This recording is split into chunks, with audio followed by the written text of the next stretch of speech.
Apa kabar Pak Zulfan, Poltek Medan, Poltek Paramedan, setia hadir ini ya, sampai hari ke-8. Insya Allah hadir terus, Prof. Alhamdulillah, karena Banyak yang kita didapat ilmunya. silaturahmi ya, silaturahmi dan saling menguatkan. Yang pasti saya dapat teman banyak saat ini. Iya, Dan ini masih di kampus, Prof. Lagi bimbingan juga anak-anak, lagi bimbingan tugas akhir nih.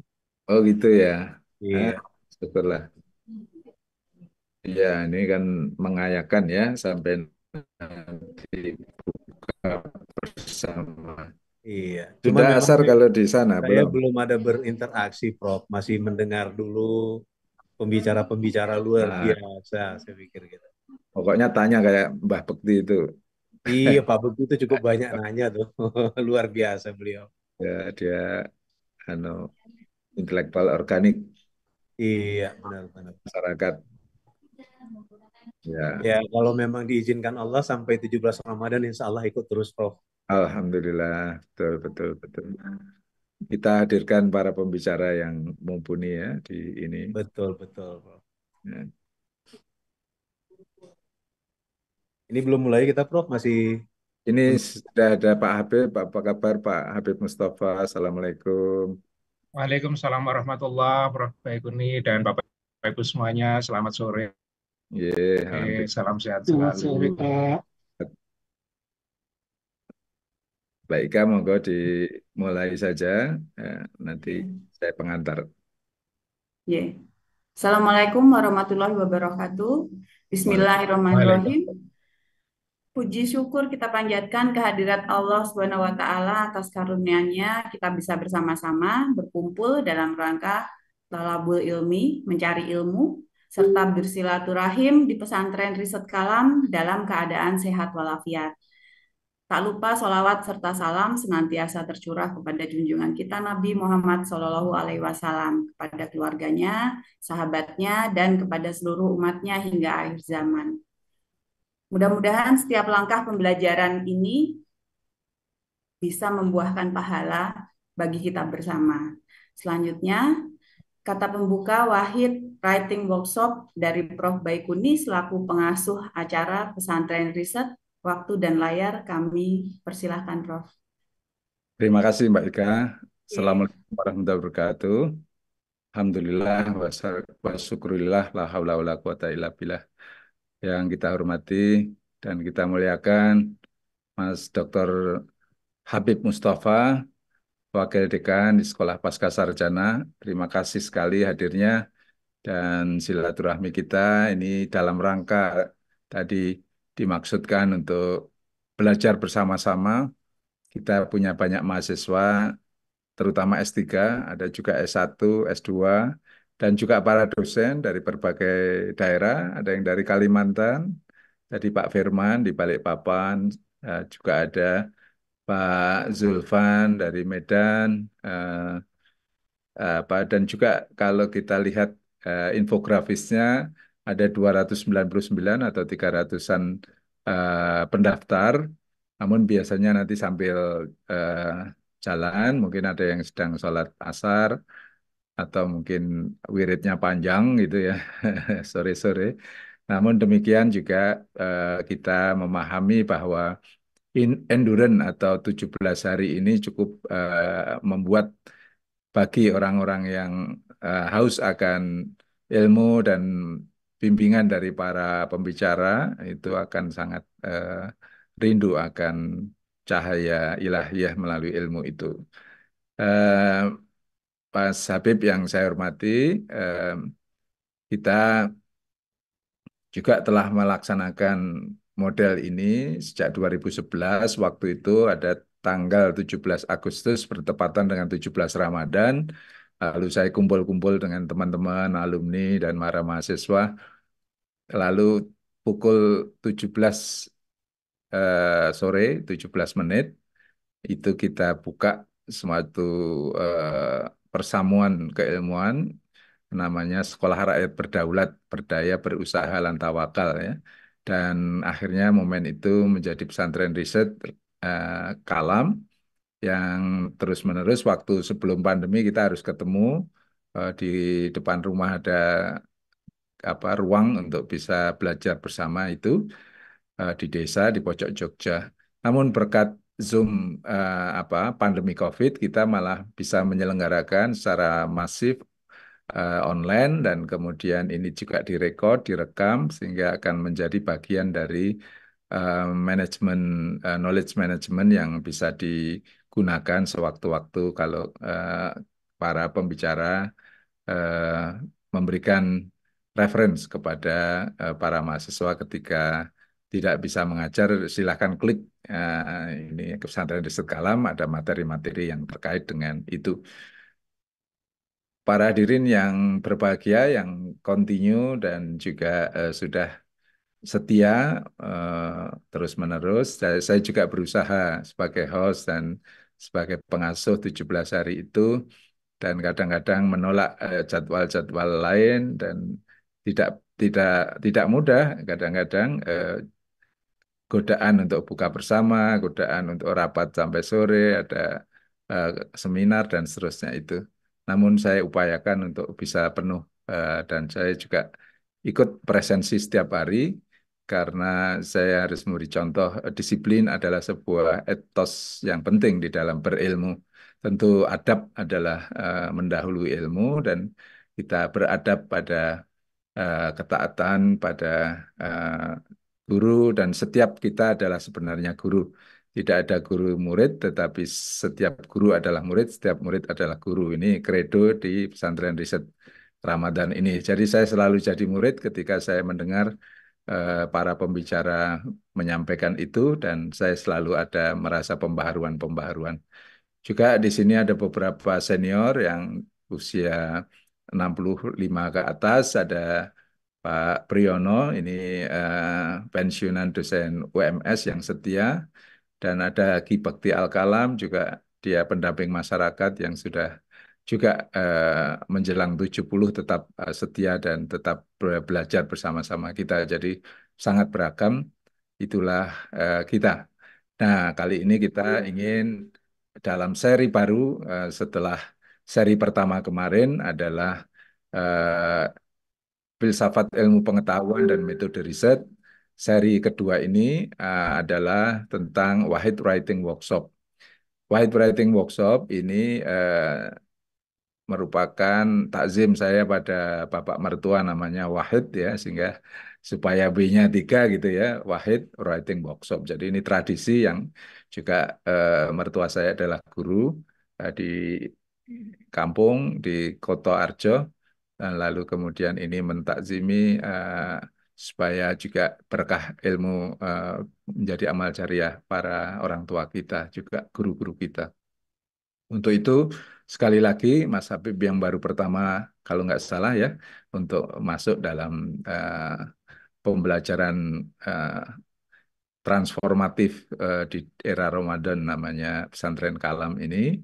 Kalam sebenarnya ada kepanjangannya Kalasan Anak Alam, jadi ini sebenarnya para pencipta alam ya. Tetapi juga sekolah rakyat berdaulat, berdaulat kita maknai sebagai kalau kita ingin punya daulat, kita harus berdaya, punya sumber daya, baik alam maupun manusia.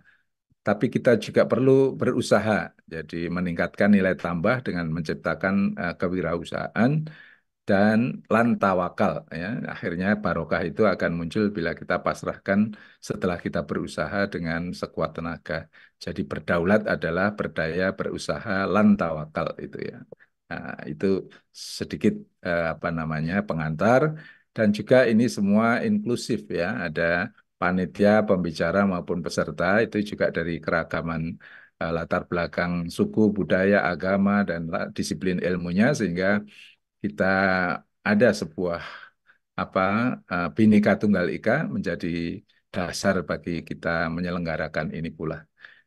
Dengan demikian dipersilahkan untuk dilanjutkan Mbak Ika dengan kurikulum vitae Profesor Habib insya Allah sebentar lagi. Kita doakan selalu di sini ada doa. Jadi kemarin Mas Prama juga yang geografi paling muda itu beberapa kali intens ya, sampai dia datang sebelum pandemi COVID sudah kita minta untuk ini, dan akhirnya juga dari para peserta, para santri mengantarkan dia juga menjadi guru besar, tentu berkat usahanya dan ridho Allah Subhanahu wa taala. Demikian, terima kasih. Monggo Mbak Ika. Ye, sebelum kita mulai, katanya tak kenal maka tak sayang. Saya bacakan sedikit ini karena dari sekian banyak lembar-lembar dalam kurikulum vitae beliau. Dr. Teh Habib Mustafa SSI MKom adalah dosen di Prodi Ilmu Komputer Fakultas Matematika dan Ilmu Pengetahuan Alam MIPA UGM. Bidang peminatan pada teknologi web, semantik web, web services, mobile application, dan manajemen informasi.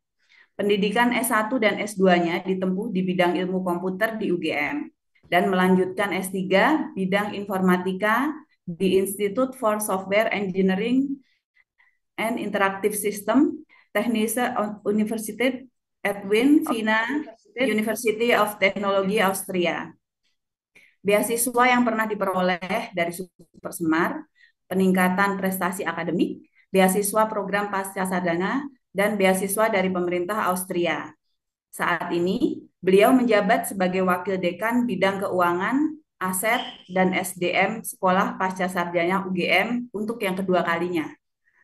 Pengalaman mengajar sejak tahun 2008, baik di bidang ilmu komputer maupun bidang lain, yaitu S2 Kajian Pariwisata, S2 Ketahanan Nasional, S2 MMPT Sekolah Pasca Sarjana, dan S2 Sinkes IKM FK UGM.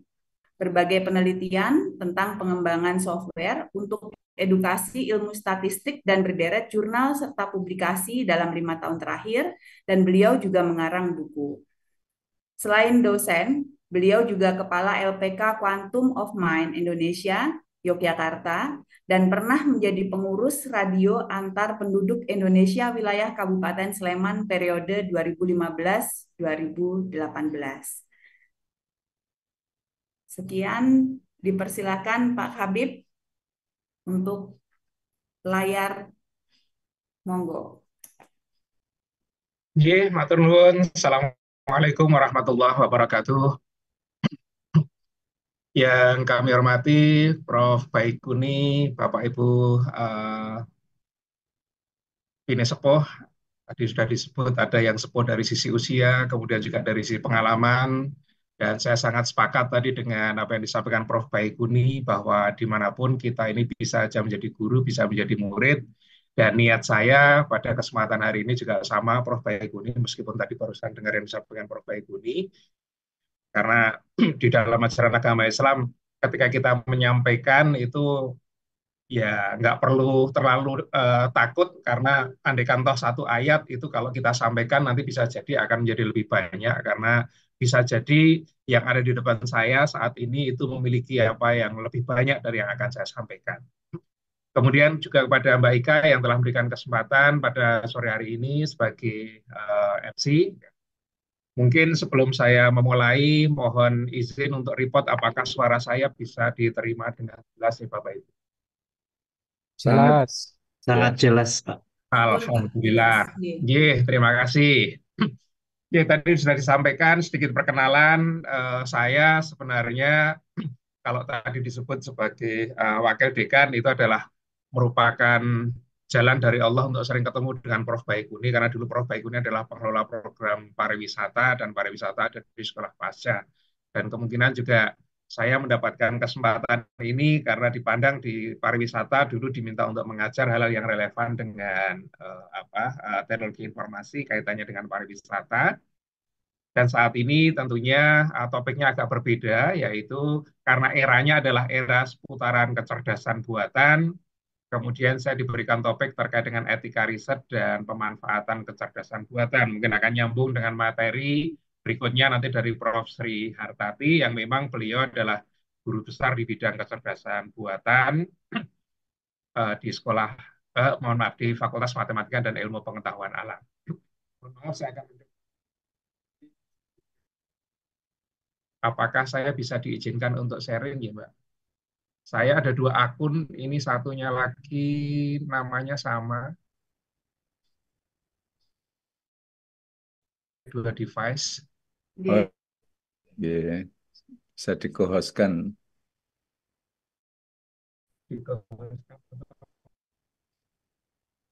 Satunya namanya apa ya? Satunya siapa ya, Pak? Sama Mbak, sama Habib Mustafa. Oh iya, iya, iya, iya. Yang bawah ini Cuma ada berarti. gambar foto aja karena saya off-kan videonya untuk keluarga. Oke. Iya, oke. Pun. Matur nuwun.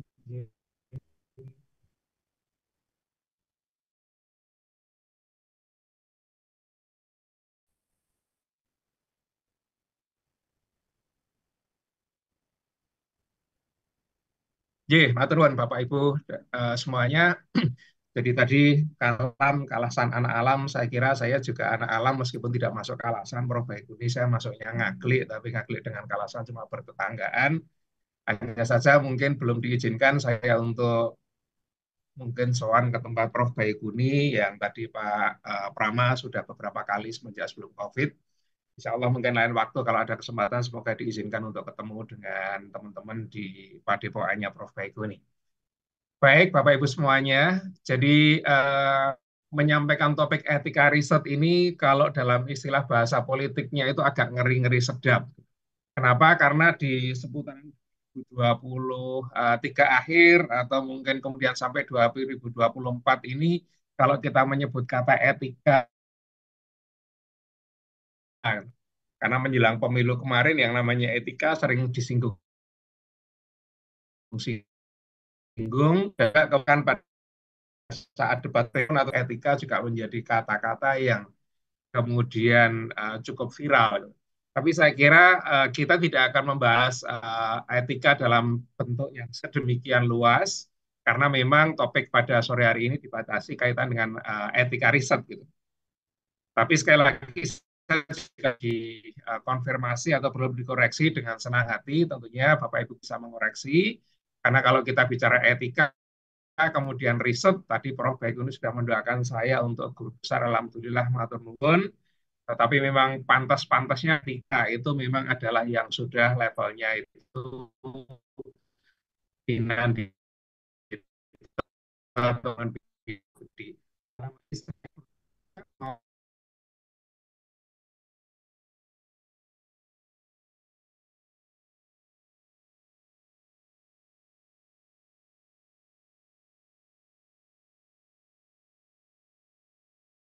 dapat bahwa riset itu memang sesuatu yang memang mutlak perlu dilakukan. Karena pada dasarnya manusia itu menyukai apa atau menginginkan perubahan yang lebih baik. Perubahan tidak semuanya dirasa baik, tapi perubahan yang lebih baik tentunya dalam hal ini itu akan disukai oleh manusia, sehingga perubahan ke arah yang lebih baik itu salah satunya adalah dengan melalui yang namanya riset. Kenapa? Karena di seputaran kita tentunya banyak hal-hal yang perlu kita selesaikan, yang sering kita sebut sebagai permasalahan atau problem. Dan kita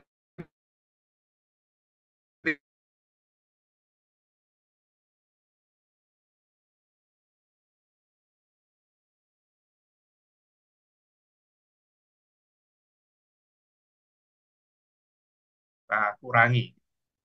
Nah, kalau kemudian kita melihat tentang idenya ataupun semangatnya itu adalah karena kita memiliki banyak pekerjaan yang pekerjaan itu membosankan atau ingin kita kurangi. Nah, di sini saya mencoba untuk kita flashback bahwa dulu pada saat kita awal-awal mengenal yang namanya telepon, barangkali ketika kita akan menyambung ke telepon yang lain ada yang namanya operator. Atau barangkali ketika kita berhubungan dengan customer service, kemudian customer service itu adalah human yang menjawab pertanyaan-pertanyaan kita. Tapi di dalam mungkin 10-15 tahun terakhir, kalau kita lihat hal-hal yang sangat mekanistik tersebut, dipandang mekanistik gitu ya, itu bisa digantikan oleh mesin. Kita yakin Bapak Ibu semuanya bahwa kalau kita menekan atau menghubungi suatu perusahaan saat ini sangat kecil kemungkinan langsung disambungkan dengan human. kemungkinan besar akan disambungkan dengan mesin terlebih dahulu. Mesin menjawab pertanyaan, kalau menginginkan ini tekan 1 misalkan saja, itu adalah salah satu ide untuk mengurangi tugas ataupun beban pekerjaan. Harusnya dilakukan oleh human karena itu bisa dilakukan, kalau digantikan oleh mesin, maka kemudian digantikan oleh mesin.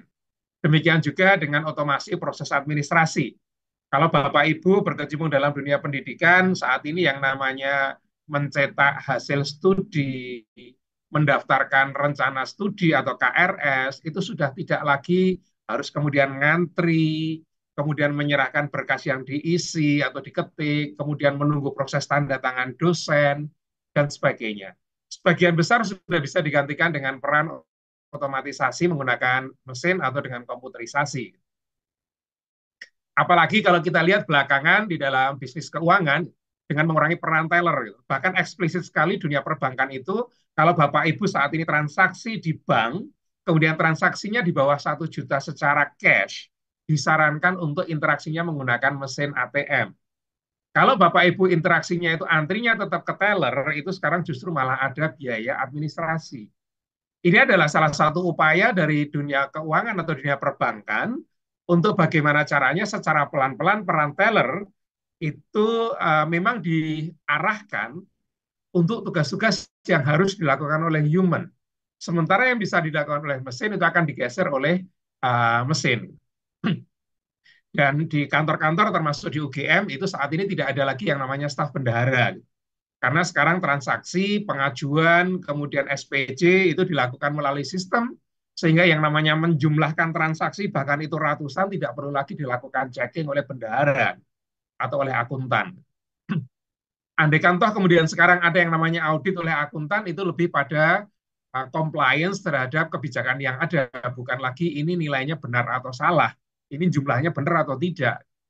Tetapi juga sangat mengherankan bahwa di sebagian besar perkantoran itu teman-teman keuangan, termasuk di kantor saya, itu saya kadang-kadang menanyakan, ini sebenarnya apakah teman-teman nggak percaya dengan Excel? Gitu. Loh kenapa Pak? Karena sudah sering pakai Excel, tetap toh ternyata di mejanya itu ada yang namanya kalkulator.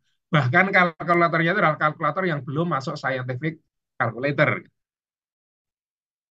Nah ini memang ada kondisi-kondisi di mana barangkali kita perlu mempertahankan legacy, tetapi untuk hal-hal yang seperti ini saya kira mekanistis bisa digantikan oleh mesin. Yang kedua adalah untuk menurunkan atau mengurangi penderitaan. Saya kira kalau Bapak Ibu melakukan perjalanan, diminta untuk kira-kira milih perjalanannya itu darat ataukah perjalanan udara, sebagian besar Bapak Ibu mungkin kalau memang perjalanan udara memungkinkan akan memilih perjalanan udara. Kenapa? Karena memperpendek perjalanan biasanya. Meskipun sekarang barangkali kalau di tingkat di Jogja, misalkan Jogja Jakarta, Jogja Surabaya, banyak yang lebih prefer saat ini menggunakan kereta api dibandingkan pesawat terbang, karena berbagai pertimbangan. Termasuk diantaranya di sini adalah riset-riset yang terkait dengan mengurangi penderitaan adalah kendaraan manual dengan kendaraan matic. Kalau kita lihat apa yang ada di jalan saat ini, saya yakin Bapak Ibu akan bisa menghitung bahwa kendaraan matic jauh lebih besar dibandingkan kendaraan manual dari sisi kuantitas. Kenapa? Karena memang kendaraan matic dirasa itu lebih tidak menderita. Kenapa? Karena kalau kita biasa naik kendaraan roda 4, biasanya kaki kiri itu bekerja untuk menekan kopling, ketika kita menggunakan matic, kaki kiri relatif sebenarnya dalam hal ini lebih bisa digunakan untuk hal yang lain atau istirahat. Kemudian yang tidak kalah juga adalah bahwa ide untuk melakukan penelitian itu diantaranya karena ada kebutuhan untuk meningkatkan kepuasan, yaitu memberi nilai tambah. Salah satu yang di sekitaran kita itu sudah sangat populer itu adalah fenomena ojek atau taksi online. Kalau dulu Bapak Ibu dibandingkan harus naik misalkan bis kota, harus gandul, harus nunggu, misalkan aja kemudian lebih prefer menggunakan taksi. Saat ini kalau ada taksi yang online dengan yang tidak online, saya menduga sebagian besar dari Bapak Ibu itu akan menggunakan atau memilih.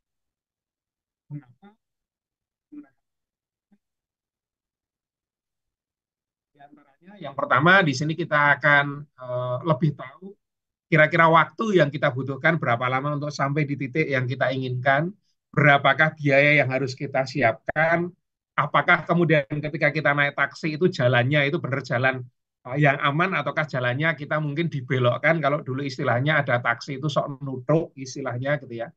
Nah ini ada nilai tambah di situ.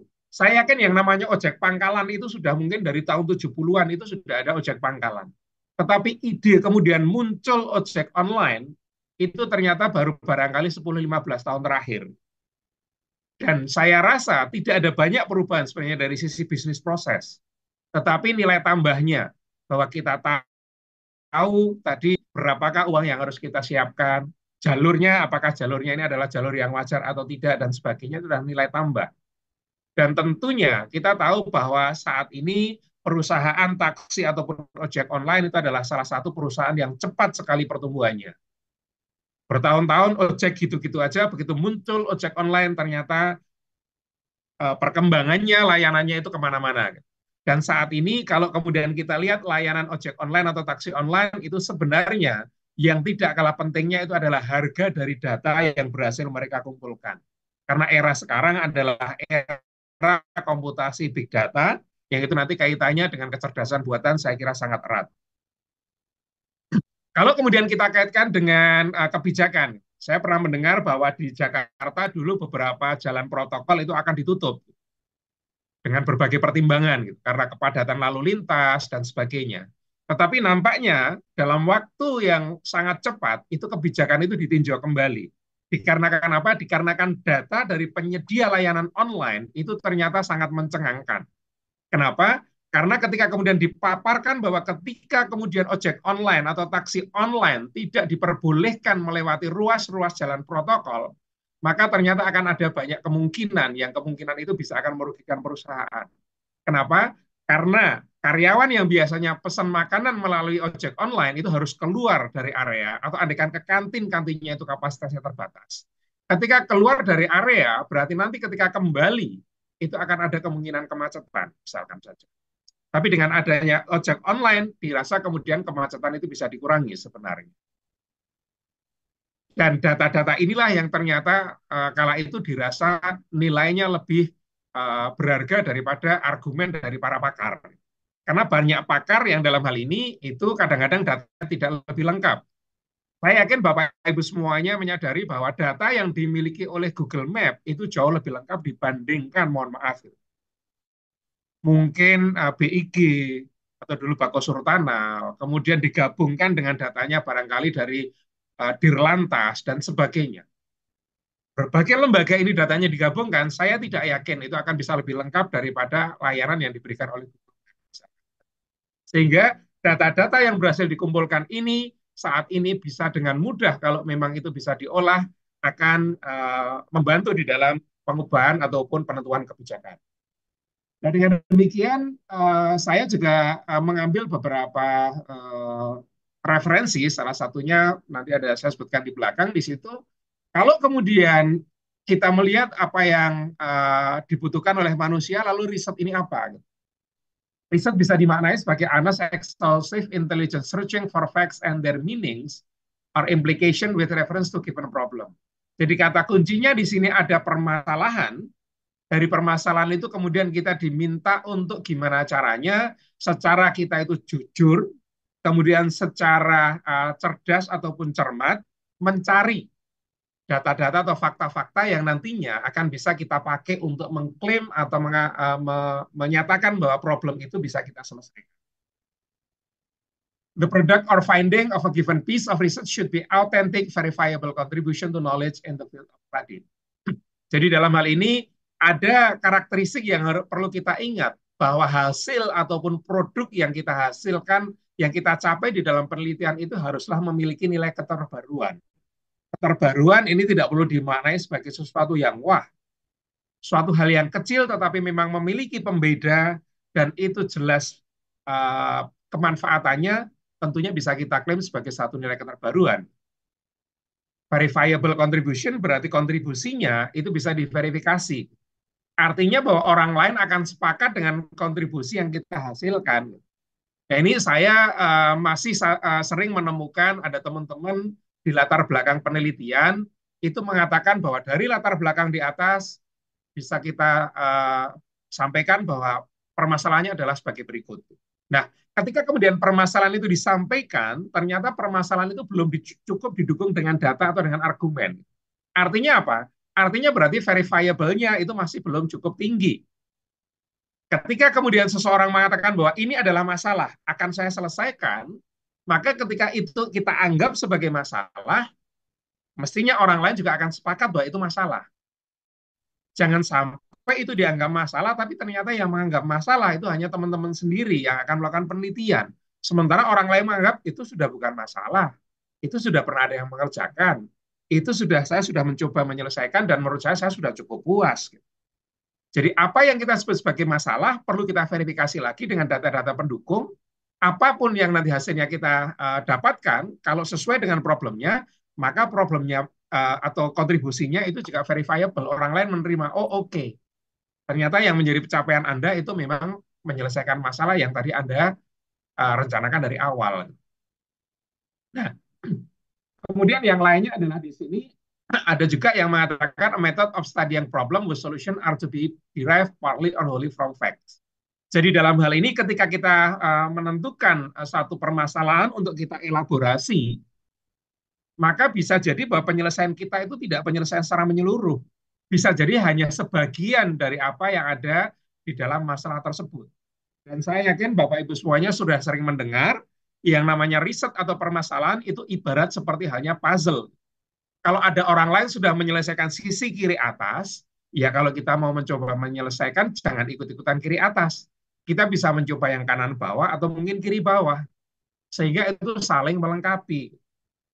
Nah, artinya ketika problem kita itu sangat besar, sangat boleh jadi bahwa untuk menyelesaikan problem itu kita nggak bisa bekerja sendirian. Kita perlu bekerja dengan barangkali bidang keilmuan yang lain, atau mungkin penelitian kita akan dilanjutkan oleh orang-orang yang sebidang dengan kita, hanya saja kemudian yang dilakukan dari sudut pandang cara yang lain, atau mungkin cara yang saling melengkapi. Nah, setelah kita mungkin sedikit berbicara tentang riset, tentunya nanti Bapak Ibu akan memiliki definisi sendiri. Kita juga akan memiliki berbagai definisi terkait dengan etika.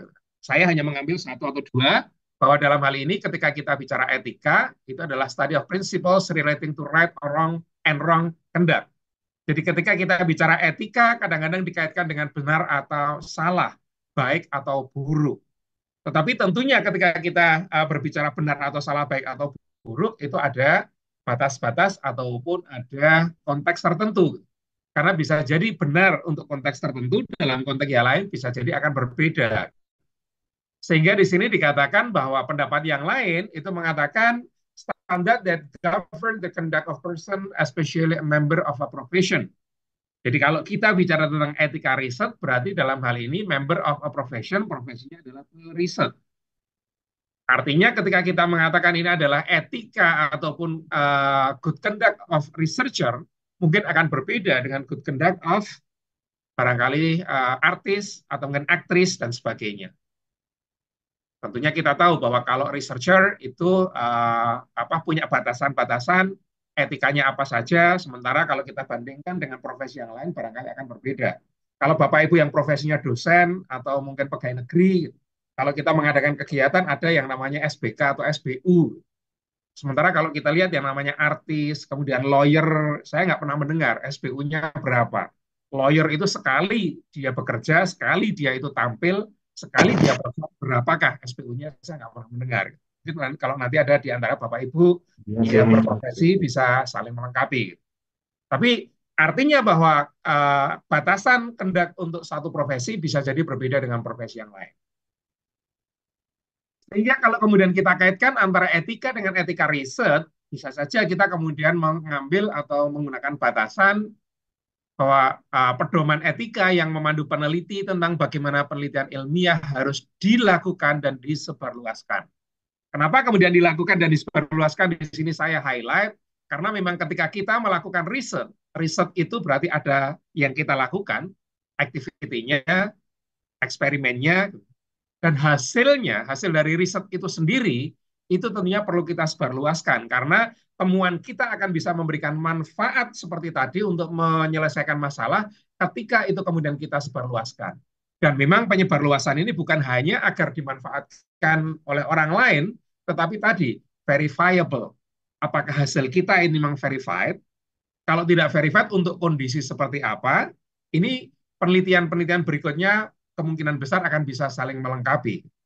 Jadi sangat wajar bahwa hasil penelitian di saat ini, di masa yang akan datang mungkin ada hasil yang lain yang tidak sepenuhnya sejalan.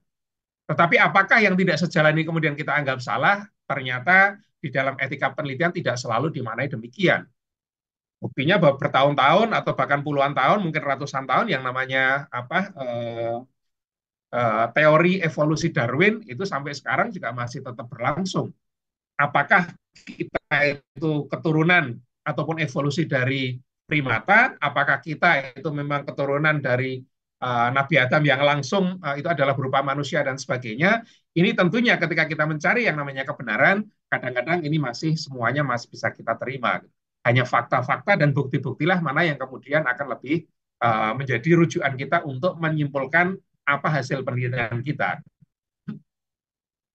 Dengan kata yang lain, ada juga yang mengatakan mengatur standar perilaku bagi peneliti untuk melakukan penelitian secara bertanggung jawab. Nah, tanggung jawab peneliti di sini tentunya tidak hanya pada saat melakukan penelitian atau penyebarluasan. Gitu. Penyebarluasan juga kalau nanti kemudian bentuknya itu publikasi, ini pun juga ada. Karena kita tahu di dalam publikasi nanti akan ada yang namanya akademik, yang itu juga menjadi bagian yang tidak terpisahkan. Yang namanya misalkan saja mengikuti template pada saat kita membuat paper, kemudian yang namanya similarity check, plagiarism atau anti-plagiarism dan sebagainya, itu adalah bagian yang mungkin lebih banyak dibahas di academic integrity. Tetapi kita sebagai peneliti tentunya tidak juga bisa lepas dari apa yang namanya academic integrity. Karena penyebarluasan biasanya dalam bentuk tulisan, dan tulisan itu tentunya biasanya menjadi bagian dari proses akademik. Nah, jadi kalau kemudian kita lihat tentang ethical principles atau prinsip-prinsip etik di dalam riset, saya kira ada cukup banyak, dan beberapa di antaranya di situ adalah kita sebut saja tentang respect, beneficence, kemudian non-malfeasance, dan seterusnya. Ini tentunya kaitannya, ini dua-duanya kebetulan saya ambil yang kaitannya penelitiannya itu bersinggungan dengan makhluk hidup. Bahwa do not harm, ini adalah prinsip non-maleficence, gitu kan. Ketika kita misalkan aja melakukan penelitian dengan menggunakan hewan tertentu, maka diupayakan kalau memang bisa, janganlah kemudian menyebabkan kerusakan. Termasuk saya kira penelitian-penelitian di dalam geografi misalkan atau bidang-bidang yang lain, prinsip ini tentunya juga akan berlaku.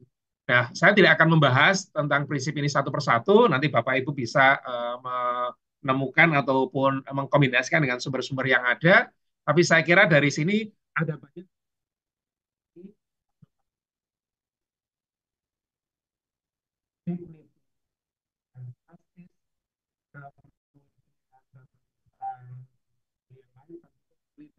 yang ini kalau kemudian kita kaitkan nanti dengan artificial intelligence, itu memang ada banyak hal yang perlu kita pertimbangkan kembali.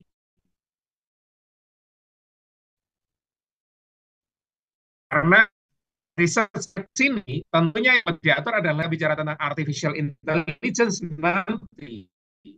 Itu yang bekerja, itu sudah bukan lagi manusia. Memang yang membangun, yang merumuskan, yang mengisi data, yang melakukan training, itu bisa jadi adalah manusia. Tetapi kecerdasan yang ditanamkan ataupun rule yang ditanamkan itu dari data-data yang ada. Sehingga masalah confidentiality bisa jadi itu akan menjadi aspek tersendiri, karena apapun data yang ada di dalam korpus atau di dalam mesin, itu nantinya akan bisa ditemukan, dan ketika ditemukan itu akan bisa ditampilkan. Sehingga aspek confidentiality ini kalau memang mau diatur juga, maka mesin juga harus mendapatkan program ataupun training yang jelas. Aspek yang masuk confidential seperti apa? Karena di dalam lingkungan sekitar kita saja yang namanya confidentiality, bagi seseorang itu dirasa itu confidential, bagi orang lain bisa jadi dirasa tidak. Termasuk juga adalah dignity, justice, dan sebagainya. Teman-teman yang terbiasa bermain media sosial tentunya akan bisa merasakan bahwa banyak sekali konten-konten yang mestinya itu masuk ranah privacy, ranah yang menyinggung dignity, itu dengan mudah bisa di-share di media sosial. Kenapa? Karena memang pemahaman ataupun ethical conduct dari pengguna media sosial itu belum tentu sama antara satu dengan yang lain. Kenapa? Karena ini tidak bisa dipungkiri bahwa di dalam media sosial biasanya pada saat kita apply account itu ada yang namanya term of agreement. Tapi toh saya yakin kalau Bapak Ibu ini pengguna layanan IT, belum tentu semua dari Bapak Ibu ini pernah membaca yang namanya term of agreement dari awal sampai akhir. Ketika kita membuat akun Google atau Gmail, ada banyak term yang harus kita baca. Apakah kita membaca term itu satu persatu dari awal sampai akhir? Saya mohon maaf terus terang tidak yakin. Artinya apa? Ketika kemudian ada item di situ yang kita tidak baca dengan detail, maka potensial bahwa kita ternyata suatu saat akan menyalahi item itu, dan berarti kalau kita menyalahi item itu akan ada hal-hal yang terkait dengan kebijakan atau policy yang mungkin akan dikenakan pada diri kita ataupun akun kita. Mungkin akun kita kemudian nggak bisa diakses lagi, data-data kita kemudian tidak bisa diakses atau dinyatakan hilang, itu sangat mungkin. Jadi kalau misalkan Bapak Ibu punya buku yang bukunya itu copyrighted, kemudian buku itu ditaruh di Google Drive, dan kemudian file itu Bapak Ibu share, saya khawatir bahwa suatu saat robotnya Google akan mampu menemukan bahwa Bapak Ibu menyimpan konten yang copyrighted dan kemudian Bapak Ibu menyalahi. Kenapa? Karena membagi konten-konten copyrighted melalui platformnya Google. Dan itu Google sudah mengatur bahwa kalau kemudian membagikan konten-konten copyrighted yang itu berarti menyalahi, maka Google punya policy sendiri. Misalkan saja akun Bapak Ibu kemudian nggak bisa diakses, dan tentunya itu akan loss yang sangat luar biasa. Karena di era sekarang kehilangan data itu jauh lebih dirasakan dampaknya dibandingkan kehilangan, mohon maaf gitu ya, hardware. Hardware bisa dibeli, kita bisa membackup, tetapi ketika kemudian data kita yang hilang, itu rasanya akan kadang-kadang jauh lebih terasa loss dibandingkan hardware itu sendiri. Nah, yang saya lingkari ini hanya sebagian saja yang nanti akan erat kaitannya dengan artificial intelligence, karena dalam hal ini privacy, dignity, justice, confidentiality itu lebih bisa dirasakan karena kita menggunakan perasaan, kita menggunakan logika, dan mesin bisa jadi tidak seperti yang kita. Nah, kalau kemudian kita tengok ke belakang kaitan dengan tadi academic integrity, banyak kasus di seputaran kita sebagai peneliti ataupun sebagai akademisi yang ternyata itu tidak sesuai dengan prinsip academic integrity ataupun ethical research ethics. Saya tidak tahu apakah ini memang sesuatu yang disengaja ataukah sesuatu karena ketidaksengajaan atau karena ketidaktahuan atau apa. Tapi kalau kemudian saya mencoba mengambil beberapa contoh kasus, mohon maaf, ini bukan untuk mendegradasi atau mendelegitimate atau kemudian membuka aib, bukan. Ini hanya media yang saya ambil, gitu kan. Ada kasus yang kaitannya dengan akademisi, ada kasus yang kaitannya dengan artis, ada kasus yang kaitannya dengan mahasiswa yang kala itu ternyata kemudian menjadi narasumber di berbagai apa ya istilahnya event, tapi kemudian ternyata apa yang dia omongkan itu tidak terbukti kebenarannya dari penelusuran media sosial yang ada di konten-konten sebelumnya.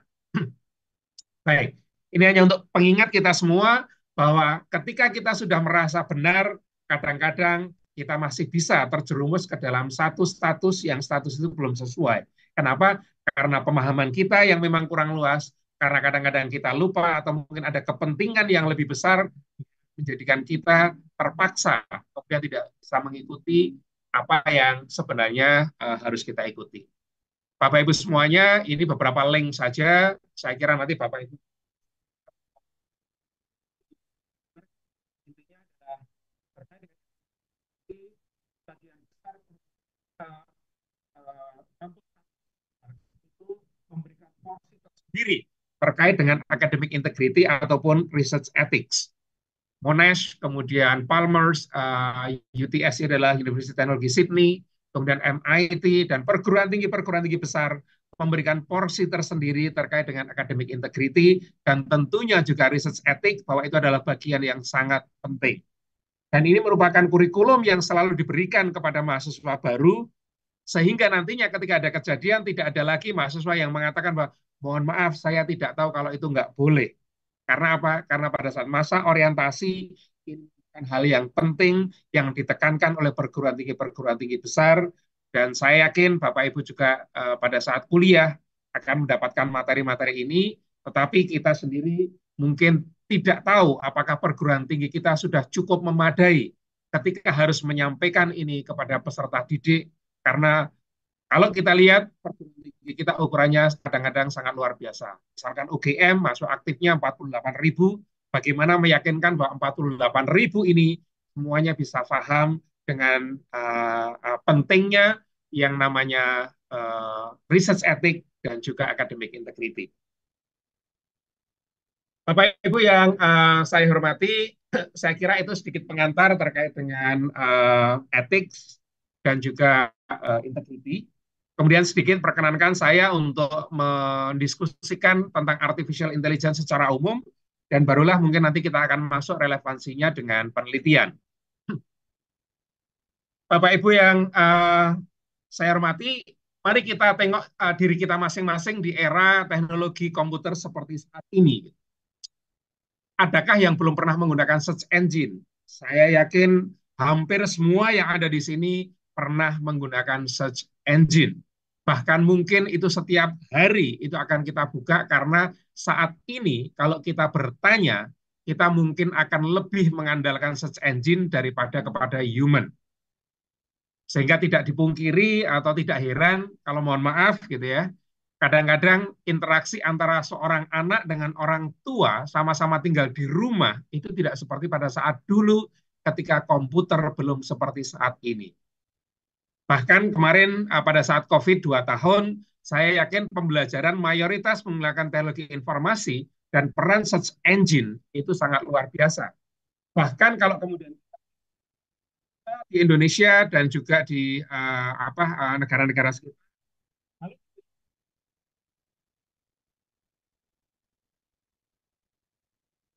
saat pembelajaran COVID kala itu, hit rate untuk website Brainly itu sangat tinggi. Kenapa? Karena di Brainly ini siswa akan bisa menemukan sebagian besar pertanyaan yang diberikan oleh guru. Dan saya menduga jangan-jangan gurunya pun nyari pertanyaan itu juga dari website-website semacam Brainly. Sehingga pertanyaannya nyarinya di situ, dan kemudian karena itu adalah crowdsource, maka berarti jawabannya pun tentunya akan bisa dengan mudah ditemukan di sana. Jadi kalau bertanya kemudian misalkan saja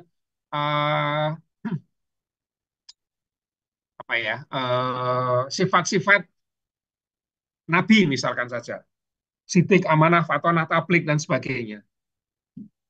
Itu bisa saja seorang anak bertanya pada orang tuanya atau pada ustadznya. Tapi kalau kemudian anak itu mengakses gadget, saya yakin pertanyaan itu dengan mudah akan bisa ditemukan tidak lebih dari 2 menit. Ketika kemudian pertanyaannya bisa disampaikan dengan tepat, dilakukan melalui search engine. Tapi memang search engine di sini memerlukan tantangan, yaitu bagaimanakah kita bisa mengajukan pertanyaan dengan dengan detail, sehingga nanti mesin pun akan bisa memberikan jawaban sesuai dengan constraint yang kita berikan. Kemudian yang kedua, adakah yang tidak pernah menggunakan aplikasi navigasi berbasis peta? Saya yakin Bapak Ibu semuanya saat ini yang namanya Google Maps itu merupakan salah satu aplikasi andalan. Dan itu merupakan data yang sangat luar biasa yang dimiliki oleh Google. Bahkan tadi sudah saya sampaikan, andaikan kemudian BIG, kemudian lembaga-lembaga yang ada di Indonesia ini bekerja sama, berkolaborasi, bisa jadi beberapa bagian datanya tidak lebih detail daripada yang dimiliki oleh Google. Karena Google Map itu akan bisa memberikan informasi bahwa jalan ini jalan satu arah, jalan ini padat biasanya jam sekian sampai jam sekian, kemudian jalan ini sedang ditutup dan sebagainya. Itu bisa jadi lembaga-lembaga pemerintah tidak akan sedetail itu datanya. Tetapi ternyata data itu bisa dikoleksi oleh perusahaan itu bisa jadi tidak punya kaitan langsung dengan pegawai-pegawai di Indonesia, dan itu sangat detail.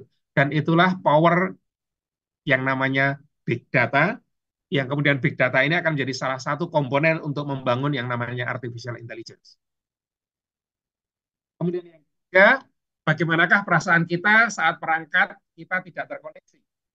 Saya yakin Bapak Ibu memiliki device, bahkan mungkin device-nya tidak hanya satu atau dua, tetapi silakan Bapak Ibu coba ataupun rasakan ketika device Bapak Ibu itu tidak dalam keadaan terkoneksi, atau misalkan saja dalam keadaan kuotanya sedang habis. Dan kemudian Bapak Ibu akan bisa kaitkan dengan yang keempat, kira-kira kalau Bapak Ibu sedang tidak dalam keadaan terkoneksi, Bapak Ibu itu kira-kira lebih khawatir mana antara ketinggalan dompet dengan ketinggalan gadget. Silakan Bapak Ibu coba bisa memberikan pendapat. Kira-kira berapa orangkah di antara Bapak Ibu yang saat ini itu lebih tidak nyaman kalau ketinggalan gadget dibandingkan ketinggalan dompet? Mohon berkenan Bapak Ibu kalau ada yang bisa mungkin ngetik di chat atau mungkin mau buka mikrofon, silahkan. Adakah Bapak Ibu yang lebih tidak tenang ketika ketinggalan gadget dibandingkan ketinggalan dompet? Atau ternyata semuanya masih merasa lebih tidak nyaman ketinggalan dompet daripada ketinggalan gadget? Silakan Bapak Ibu, mungkin ada yang berkenan untuk tulis di chat atau mungkin mau buka mikrofon untuk sharing. Gadget saya juga, dompet saya. Oke. Lebih sulit ketinggalan gadget. Oke, lebih penting gadget karena cashless. Iya.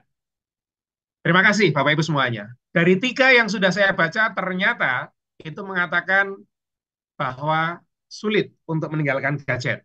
Apalagi saat ini pembayaran itu sudah banyak yang difasilitasi oleh gadget. Bahkan kalau saya menduga Bapak Ibu saat ini itu lebih banyak kalau belanja itu menanyakan bisa nggak pakai QRIS dibandingkan kemudian transfer atau cash. Kenapa? Karena cash itu bisa jadi nanti kembaliannya itu akan mungkin sedikit ribet. Ada potensi kemudian kembaliannya ternyata bukan uang yang legal. Mohon maaf Bapak Ibu, saya pernah ngambil uang di ATM saja, di antara tumpukan uang yang saya ambil, itu ada yang ternyata dinyatakan tidak legal, artinya uang itu palsu. Padahal itu dari ATM bank. Apalagi kalau kemudian ini sudah melalui sekian tangan. Nah, kalau Bapak Ibu kemudian dapat kembalian itu berupa uang yang tidak yakin keasliannya, saya yakin Bapak Ibu yang jujur akan kemudian berpikir juga, ini kayaknya uangnya bukan uang asli. Kalau saya pakai belanja, saya kasihan pada penjualnya, saya zalim. Tapi kalau nggak saya pakai belanja, saya rugi.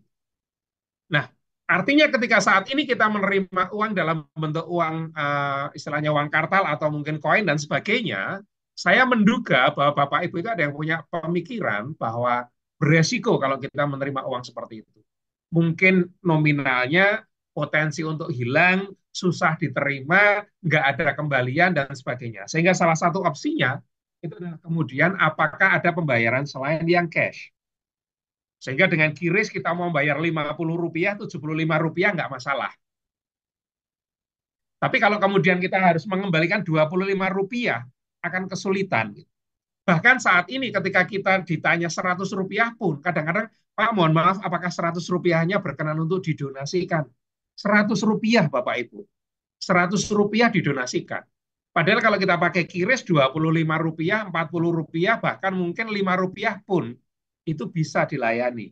Meskipun mungkin dari sisi pedagang nanti akan ada hal-hal yang menjadi pertimbangan karena ada yang namanya MDR gitu. Biaya yang harus dibebankan atau mungkin harus tidak diterima secara utuh. Tetapi dari kemudahan yang ada, saya menduga Bapak Ibu akan prefer. Dan pembayaran melalui elektronik itu sekali lagi bukan hanya masalah kepraktisan, tetapi yang tidak kalah pentingnya sekali adalah data. Data yang berhasil dikumpulkan itu sebenarnya memiliki value yang luar biasa. Nah, dari data-data yang dimiliki itulah kemudian bisa diprofil, dan dari profil itu bisa memunculkan bisnis-bisnis baru di era sekarang ini. Kalau kita lihat dulu Gojek itu ya hanya ojek sama GoFood. Kemudian ada yang namanya GoBox, ada yang namanya GoMart yang bisa membelanjakan, kemudian ada lagi GoMassage dan sebagainya. Sekarang merambah kemana-mana bahkan sekarang sebagai alat pembayaran yang persaingannya luar biasa. QRIS dengan katakan GoPay, QRIS kemudian dengan menggunakan link aja, menggunakan Dana, dan layanan-layanan yang lain, itu persaingannya sangat luar biasa. Mereka berlomba-lomba memperkecil biaya transaksi. Nah, terkait dengan perkembangan TIK dan artificial intelligence dalam hal ini tentunya tidak bisa dilupakan jargon yang populer barangkali 3-4 tahun yang lalu, yaitu yang namanya revolusi industri 4.0. Kalau kita lihat di ujung sebelah kanan industri 4.0, di situ kita akan melihat IoT adalah singkatan dari Internet of Things. Kemudian ada big data. Mohon maaf sebentar, Bapak Ibu izin sebentar. Anak saya.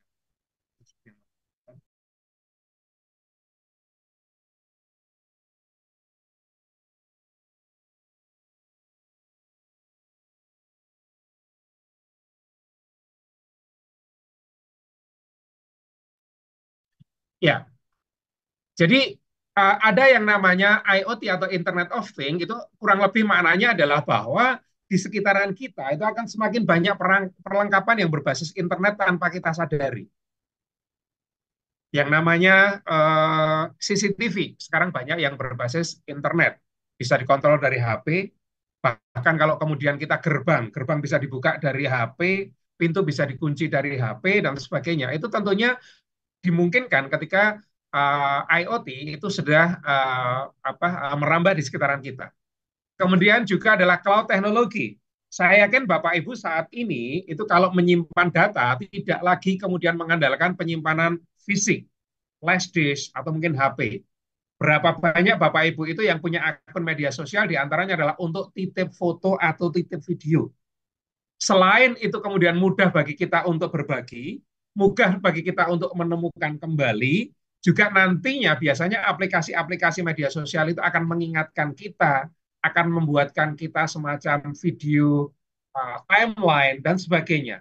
Banyak layanan-layanan yang bisa kita dapatkan yang itu disediakan oleh media sosial. Karena apa? Karena kita memang merasa kita perlu, kita mendapatkan manfaat, dan kita dengan senang hati akan menitipkan barang-barang kita di sana. Dan bagi mereka itu adalah merupakan data, sekali lagi. Big data, cloud computing itu merupakan teknologi yang saat ini nyaris tidak mungkin untuk kita hindari. Nah, kemudian muncul istilah Society 5.0. Kalau kemudian kita melihat di sini, kita lihat ada yang cross-sector value is difficult to create. Saat ini kita masih melihat bahwa data-data itu agak sulit kita akses. Kita mau melakukan penelitian, mengajukan data untuk penelitian, katakan misalkan di BIG, kemudian di BI, dan sebagainya, prosedurnya ternyata panjang. Padahal di negara-negara di luar, itu yang namanya open data, inisiatif, itu sudah lama. Memang datanya bukan data-data privacy, karena berupa agregat. Misalkan aja jumlah penerima dana bantuan untuk wilayah Ngaglik per kalurahan misalnya. Itu bukan data-data yang sangat sensitif. Kenapa? Karena itu data agregat, bukan data personal. Lain halnya kalau kemudian itu memuat nomor KTP, nama, dan sebagainya, itu personal. Tetapi toh data-data agregat pun kadang-kadang di era sekarang ini agak rumit atau agak sulit untuk kita dapat. Nah, di era IoT, di sini data satu dengan yang lain, kita akan bisa berbagi data, dan banyak sekali data-data penelitian yang digunakan sebagai data sekunder oleh teman-teman yang penelitiannya mungkin terbatas oleh waktu, dan kemudian datanya dirasa data yang pernah dipakai atau dimiliki oleh seseorang bisa digunakan kembali untuk penelitian. Itu bisa mudah ditemukan kalau kami orang-orang IT ada benchmark database yang namanya Kaggle, kemudian nanti ada yang namanya GitHub, dan sebagainya. Untuk teman-teman dengan keilmuan lain mungkin nanti bisa saling berbagi. Kemudian constraint. Saat ini banyak daerah-daerah yang masih terisolasi, atau karena ada wabah tertentu kemudian terisolasi. Nah, dengan adanya teknologi, misalkan teknologi drone atau mungkin teknologi robot, ternyata mengirimkan bantuan dan sebagainya itu bisa dengan lebih mudah dilakukan. Kalau toh kemudian daerah-daerah bencana belum memungkinkan bagi kita untuk menggunakan alat berat, belum bisa kendaraan roda 4 masuk, belum bisa kemudian pesawat landing, dengan adanya teknologi drone kita bisa mengirimkan bantuan dengan lebih mudah. Di beberapa negara, bagaimana kita bisa menanam benih ke sawah yang sangat luas, bisa diselesaikan dalam waktu setengah hari. Kenapa? Karena tidak lagi menggunakan traktor, tetapi dengan disebar menggunakan tenaga drone, atau mungkin tenaga-tenaga robotik lainnya. Dan ini tentunya akan mungkin dilakukan ketika connectivity, IoT juga bisa kita maknai, kita terapkan untuk teknologi. Kemudian bahwa informasi saat ini sangat luar biasa pertumbuhannya. Di internet sekarang challenge-nya bukan lagi bagaimana mendeliver informasi, tapi bagaimana menemukan kembali informasi. Untuk itulah tadi search engine, kemudian beberapa tools AI itu kita harapkan bisa membantu kita.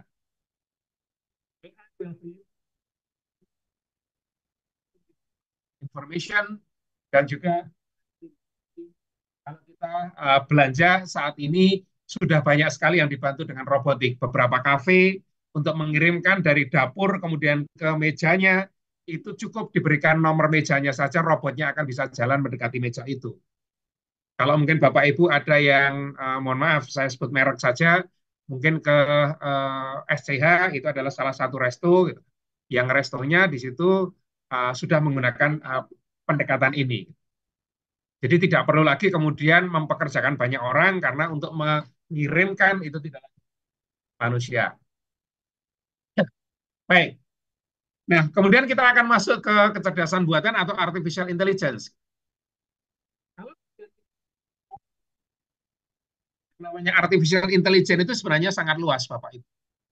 Di dalamnya nanti akan ada machine learning, kemudian dalamnya ada lagi deep learning. Nah, machine learning pun itu juga ada banyak proses, ada banyak algoritma yang terjadi di sana. Apa yang saat ini mungkin hype-nya itu sangat tinggi dengan adanya ChatGPT, kemudian DALL-E, kemudian BART, dan sebagainya, itu adalah bagian yang merupakan dari machine learning. Artificial intelligence sendiri bisa jadi cakupannya sangat luas. Tapi kemudian yang tadi, yang kaitannya dengan data, kemudian dengan semakin banyaknya data itu performanya semakin bagus, itu adalah dari machine learning. Kemudian subset dari machine learning ada yang namanya deep learning yang saat ini juga hype-nya sangat luar biasa kaitan dengan natural language processing. ChatGPT itu adalah bagian dari hasil apa yang namanya deep learning. Subcategory of machine learning that use multiple layers of artificial neural network to discover intricate structure in large. Jadi kalau bertanya ke Google dan bertanya ke BART atau Gemini itu berbeda nanti jawabannya. Jawaban yang memang itu pertanyaan tertutup tentunya akan bisa dijawab dengan sama-sama akurat. Tetapi ketika pertanyaannya adalah pertanyaan yang naratif deskriptif, barangkali Gemini atau BART atau ChatGPT akan memberikan jawaban yang lebih banyak atau mungkin lebih alternatifnya lebih banyak dibandingkan ketika kita menggunakan search engine biasa. Jadi kecerdasan buatan dalam hal ini adalah teknologi yang memungkinkan komputer atau mesin untuk mensimulasikan kemampuan manusia di dalam penyelesaian masalah. Jadi saya yakin Bapak Ibu sudah banyak yang namanya chatbot. Chatbot itu berarti kalau kita bertanya yang menjawab bukan lagi orang yang ada di belakang layar, tetapi langsung akan dijawab oleh mesin dengan menganalisis pertanyaannya ini menanyakan apa. Nanti mungkin kita bisa lihat beberapa contohnya. Kemudian ability of a computer or computer controlled robot to perform tasks that are commonly associated with the intellectual process characteristic of humans.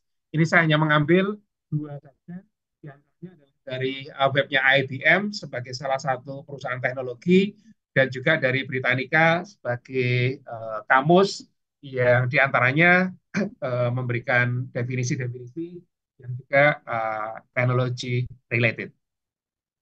Jadi kata kunci dari artificial intelligence di sini adalah bahwa komputer itu diberikan program, programnya kemudian diberikan satu algoritma, yang algoritmanya ini akan mampu menerjemahkan sesuatu berdasarkan analisis terhadap data. Artinya bahwa data saat ini dengan data besok bisa jadi pertanyaan yang sama jawabannya berbeda. Kenapa? Karena tergantung dari data yang diproses ataupun data yang dipakai untuk melakukan training terhadap mesin. Jadi kalau misalkan saja Bapak Ibu melihat kenapa sih layout yang ada di Alfamart atau Indomaret itu layoutnya bisa ditebak. Yang ada di depan kasir produk apa saja itu sudah bisa ditebak.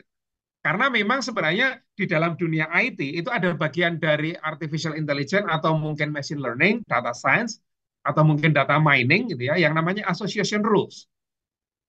Bisa dilihat orang yang membeli kopi dan kemudian membeli gula itu berapa orang. Jadi biasanya kalau kita lihat kasir memasukkan transaksi, itu kan transaksi satu orang itu akan dianggap sebagai satu kwitansi. Nah itu akan dilihat. Di kwitansi itu yang beli kopi dan beli gula itu berapa orang. Oh ternyata 6.000 dari 10.000 misalkan. Nah kemudian sebaliknya juga dilihat, yang membeli gula juga membeli kopi misalkan berapa. Ini nggak akan sama Bapak Ibu. Yang membeli kopi dan beli gula, itu nanti pembaginya adalah jumlah pembeli kopi misalkan. Tapi kalau jumlah pembaginya pembeli gula, nanti kan angkanya akan berbeda. Nah, kalau kemudian angkanya itu sama-sama tinggi, maka kita dengan mudah mungkin bisa mengatakan bahwa, oh ini korelasi kopi dengan gula memang tinggi. Korelasinya tinggi, association rules-nya mudah. Nah, kalau association rules-nya, support dan confidence-nya tinggi, maka kita bisa berargumen bahwa kalau begitu, kopi dan gula ini memang berkaitan erat. Maka kaitan dengan menata barang apa? Berarti kopi dengan gula jaraknya jangan berjauhan. Kenapa? Karena tadi kembali ke kondisi asal, bahwa yang namanya penelitian itu adalah untuk memudahkan atau menyamankan. Jadi ketika pembeli itu merasa nyaman karena nyari gula dengan kopi itu berdekatan, maka itu adalah hal yang sangat ditunggu atau sangat diinginkan oleh pembeli. Lain halnya kalau Bapak Ibu menempatkan gula dengan kopi, itu tempatnya sangat berjauhan. Padahal gula dan kopi itu sangat erat kaitannya. Tentu orang tidak akan dimudahkan. Belanja dalam hal ini yang belanja merasa direpotkan dan mungkin dia menjadi nggak nyaman belanja di tempat Bapak Ibu. Jadi hal yang kecil semacam ini, data itu akan sangat bisa diinterpretasikan oleh mesin. Karena mesin sudah diberikan rule. Kalau seperti ini, maka rule-nya seperti ini dan seterusnya. Sehingga konsep dasar seperti itulah yang kemudian dikembangkan dengan kompleksitas-kompleksitas yang ada menjadi kecerdasan yang Bapak Ibu bisa lihat saat ini. Sehingga kalau Bapak Ibu kemudian mendengar ada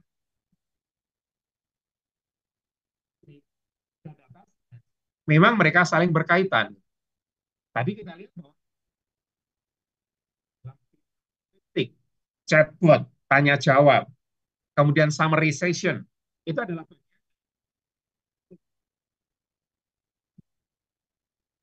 kemudian GPT, kemudian generative image atau image generation, itu menggunakan deep learning yang ada di machine learning. Dan kemudian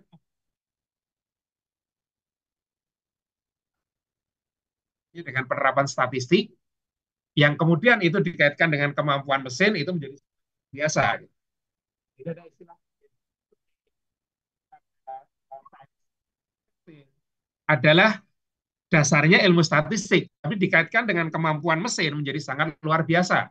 Memprediksi data dari jutaan data yang ada, merangkum dari data mungkin puluhan juta, itu menjadi sangat mudah.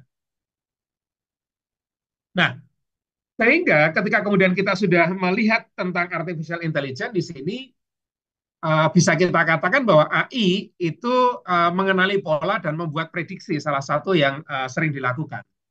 Mengenali pola itu ada algoritma yang atau metode yang namanya klasifikasi ataupun clustering. Sehingga kalau di dalam data science itu ada yang namanya klasifikasi, itu masuk supervise. Artinya kita nanti sudah punya contoh datanya, kemudian nanti kalau ada data baru ini akan dicek apakah karakteristiknya sama dengan kelas yang tadi sudah kita labeli. Oh, kalau ini berarti ini adalah binatang berkaki 4. Kalau ini berarti adalah unggas. Kalau ini adalah reptil misalkan. Itu akan diambil polanya. Reptil cirinya apa? Binatang kaki 4 cirinya apa? Unggas cirinya apa? Sehingga nanti kalau ada data baru masuk, kemudian ciri-ciri tadi dicocokkan. Ini masuk kelas yang mana? Itu klasifikasi berarti adalah supervise. Kita melabeli. Tapi ada juga yang kemudian unsupervised. Akan dibuat fiturnya diekstraksi, kemudian nanti akan dikelompok-kelompokkan, tetapi kelompoknya itu nggak ada namanya. Ini kita kenal misalkan clustering. Gitu. Jadi ada yang namanya supervised dan unsupervised, ada yang namanya clustering, klasifikasi, dan mungkin beberapa algoritma yang lain. Kemudian prediksi seperti tadi. Kecenderungan, tren, dan sebagainya, forecasting itu saya kira menjadi sangat mungkin untuk dilakukan dengan cepat untuk data yang besar. Nah, jadi sebenarnya AI itu bukanlah satu keajaiban karena mereka melibatkan kalkulasi, matematika, dan atau statistika probabilistik.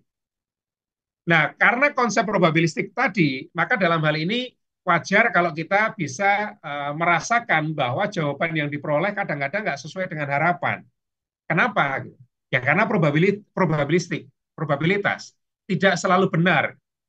Dalam machine learning ada yang berfungsi sebagai data latih dan juga ada yang kemudian data latih atau data training dengan data testing, data uji. Kalau data latihnya bagus, data ujinya representatif, maka nanti ketika ada data yang mau kemungkinan akurasinya akan bagus. Tapi kalau data latihnya atau data trainingnya itu ternyata kurang bagus, sampelnya misalkan ada kurang pas, maka nanti ketika untuk diklasifikasi bisa jadi juga akan melesetnya akan besar. Nah, kalau Bapak Ibu mengajukan pertanyaan di search engine, pertanyaan yang mirip ternyata bisa jadi nanti hasilnya berbeda. Kenapa? Karena pertanyaan yang mirip itu bisa jadi interpretasinya berbeda oleh mesin. Ada tanda koma dengan tidak, bisa jadi sudah berbeda. Ya, sehingga dalam hal ini muncul pertanyaan, mesin AI selalu reliable.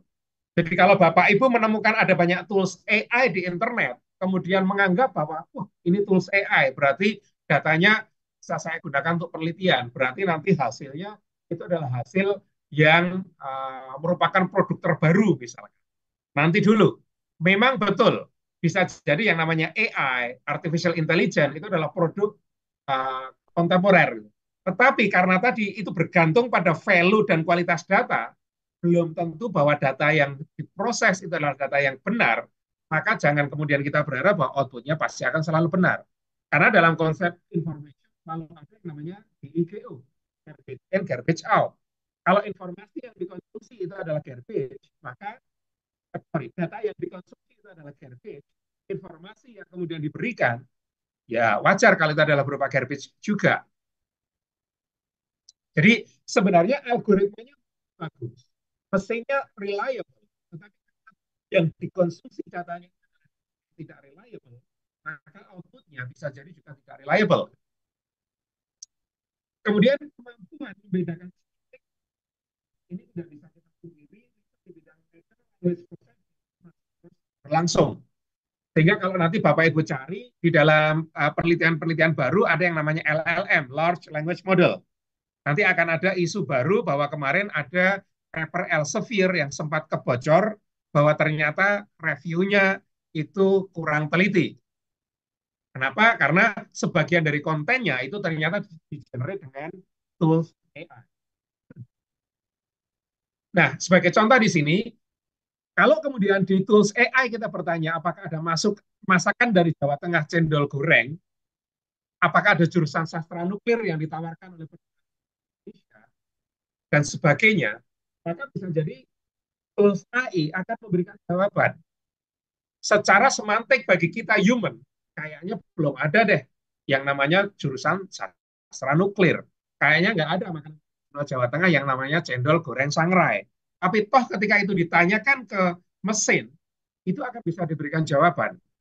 Sehingga dalam hal ini, inilah yang menjadikan pertimbangan kita ketika nanti kita berpandangan bahwa penelitian kita bisa melibatkan AI, bisa memanfaatkan AI.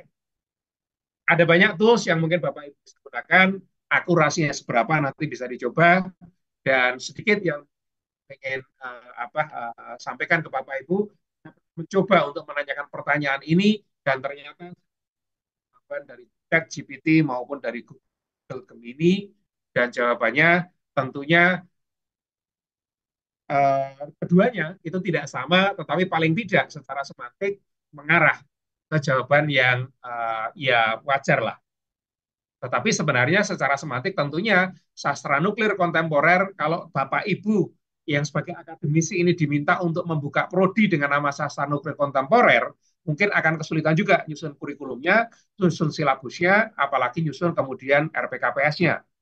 Program learning outcome-nya, PLO-nya, atau mungkin profil lulusannya pun mungkin agak sulit gitu.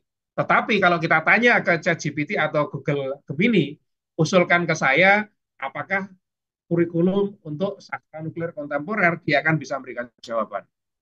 Tapi jawabannya seberapa akurat, seberapa itu tentunya kembali pada konteks di mana kita akan bekerja. Baik, lalu bagaimana kita bersikap dengan di era AI ini? Tentunya dengan menimbang dan mengingat tadi, AI merangkum pengetahuan dari berbagai sumber yang umumnya tidak menyertakan referensinya, maka dari sisi akademik integrity, yang namanya sitasi, yang namanya referensi itu adalah hal yang penting, maka percayakan kualitas tulisan kita kepada AI tergantung pada Bapak Ibu semuanya. Kalau mempercayakan 100%, mohon maaf, saya tidak yakin karena di beberapa perusahaan atau beberapa katakan korporasi sudah mendeklar bahwa yang namanya produknya AI itu bukanlah produk yang memiliki nilai kekayaan intelektual. Jadi kalau kemudian nanti Bapak Ibu itu membuat gambar dari AI kemudian itu diajukan property right-nya, itu tidak termasuk sesuatu yang dilindungi dengan property right. Kenapa? Karena sebenarnya siapakah yang membuat itu bukanlah karya pikiran Bapak Ibu. Tetapi memang pada saat menyusun, mungkin pada saat menyusun pertanyaan, menyusun yang namanya prompt Bapak Ibu yang menyusun. Tetapi yang membuat itu bukan Bapak Ibu, sehingga wajar kalau produk-produk AI oleh beberapa company, oleh beberapa katakan academic body dikatakan bahwa itu tidak bisa dikenai atau tidak bisa diberikan intellectual property right. Bahkan barangkali kalau itu mau dipakai, itu pun keabsahannya, kesahihannya masih perlu divalidasi lagi. Karena kita bisa membuat gambar apapun. Gambar wanita dengan rambut panjang menggunakan peci itu juga bisa. Laki-laki menggunakan jilbab, hijab juga bisa. Dia nggak tahu konteks apakah itu sesuai dengan value yang ada di kita ataukah tidak. Kemudian yang kedua, pertanyaan yang sama sangat mungkin direspon dengan jawaban yang berbeda, tergantung proses mengurai pertanyaan dan data yang ada di dalam model. Seperti tadi, kalau pada saat kita itu punya data yang membeli kopi dengan gula itu belum banyak, kemungkinan besar nanti jawabannya akan geser ketika datanya semakin banyak, datanya semakin banyak. Ketika Bapak Ibu melihat dulu Google Translate, akurasinya mungkin tidak bagus, tapi sekarang akurasinya jauh, sangat bagus karena datanya semakin bagus, algoritmanya semakin lama. Maka sebaiknya dalam hal ini adalah pendapat saya pribadi dengan membaca beberapa referensi dan beberapa diskusi yang ada, AI ditempatkan sebagai alat bantu semata yang masih perlu validasi hasil dan eksplorasi berdasarkan kemampuan manusia. Ini bisa kita ibaratkan bahwa kalau saat ini mungkin kita merasa AI itu mengancam, katakan academic integrity, AI itu ternyata mengancam kemampuan ataupun lapangan pekerjaan, to some extent mungkin iya. Tetapi kalau kemudian pekerjaan-pekerjaan yang sekarang memerlukan kemampuan human dibantu AI, itu ternyata juga ada yang meningkat pesat.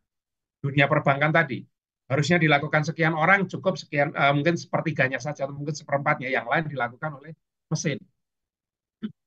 Kita bisa bayangkan bahwa dulu mungkin kita juga akan mengatakan hal yang sama.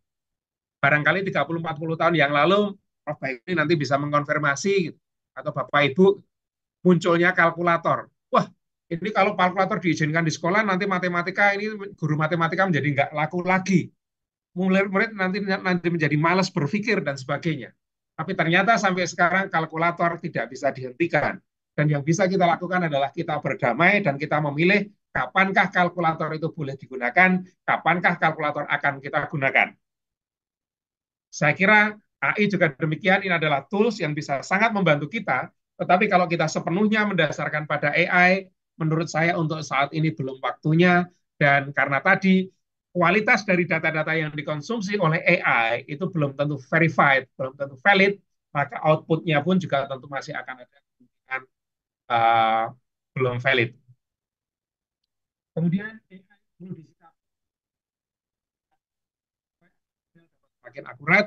Saya menyebut Genus, mungkin Genus ini bukan AI, tetapi paling tidak machine learning digunakan Genus, karena Genus itu mendeteksi dengan berdasarkan pada data bahwa kalau orang ini positif COVID, maka ternyata di dalam uap nafasnya itu ada komponen A, B, C, D, E, dan seterusnya. Sementara yang tidak COVID itu misalkan aja adanya A, B, C, F, G, H misalkan. Jadi dengan adanya semakin banyak data yang masuk, ini adalah orang COVID, kemudian hembusan nafasnya dianalisis, ini adalah orang COVID, hembusan nafasnya dianalisis, kemudian ini adalah orang yang tidak COVID. Analisis nafasnya dimasukkan, ternyata semakin banyak data, dan nanti akan menjadi semakin akurat bahwa kalau ada elemen muatan uap seperti ini, senyawa seperti ini, maka kemungkinan dia tidak COVID misalkan. Ini adalah machine learning concept yang bisa diberlakukan. Kemudian tools yang memanfaatkan metode machine learning sesuai dengan kebutuhan silakan, tapi perlu digarisbawahi bahwa model memiliki ukuran dan pemahaman dan perlu prioritas bagi pembelajar, pendidik atau pengajar, sehingga kalau kemudian ada layanan, misalkan saja pelatihan menulis paper jamin 1 minggu tembus Scopus misalkan, saya tidak mengatakan bahwa itu adalah pelatihan yang tidak baik. Kenapa? Karena di situ dugaan saya yang diajari adalah beberapa tools yang bisa Bapak Ibu pakai, bisa dikombinasikan, tetapi dalam hal ini tentunya tidak sepenuhnya kemudian tools itu yang akan bekerja untuk Bapak Ibu. Saya kira secara besar itu, dan nanti Bapak Ibu bisa coba cek.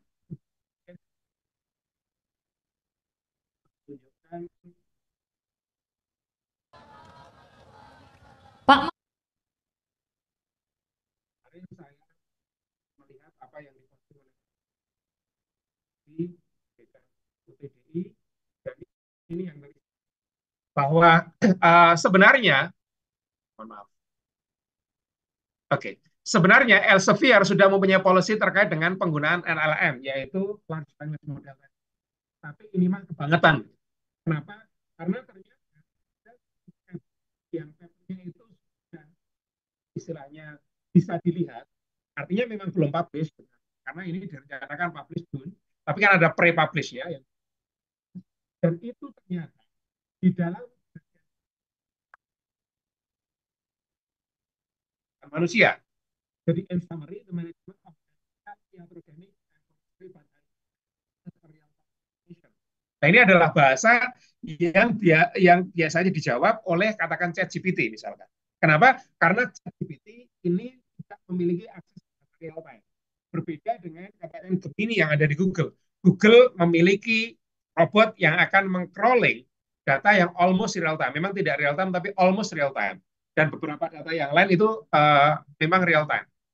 Sementara ChatGPT itu dia akan mengkonsumsi teks-teks yang ada, kemudian mensarikannya sehingga tidak berani menjamin bahwa teks yang disarikan itu adalah data real time. Nah, ini masing-masing AI punya klaim sendiri-sendiri, punya constraint sendiri-sendiri. Mungkin ketika diajak dialog ChatGPT, terkesan itu lebih bagus. Tetapi kalau bicara tentang data, bisa jadi ChatGPT mengatakan bahwa dia tidak punya akses ke data real time.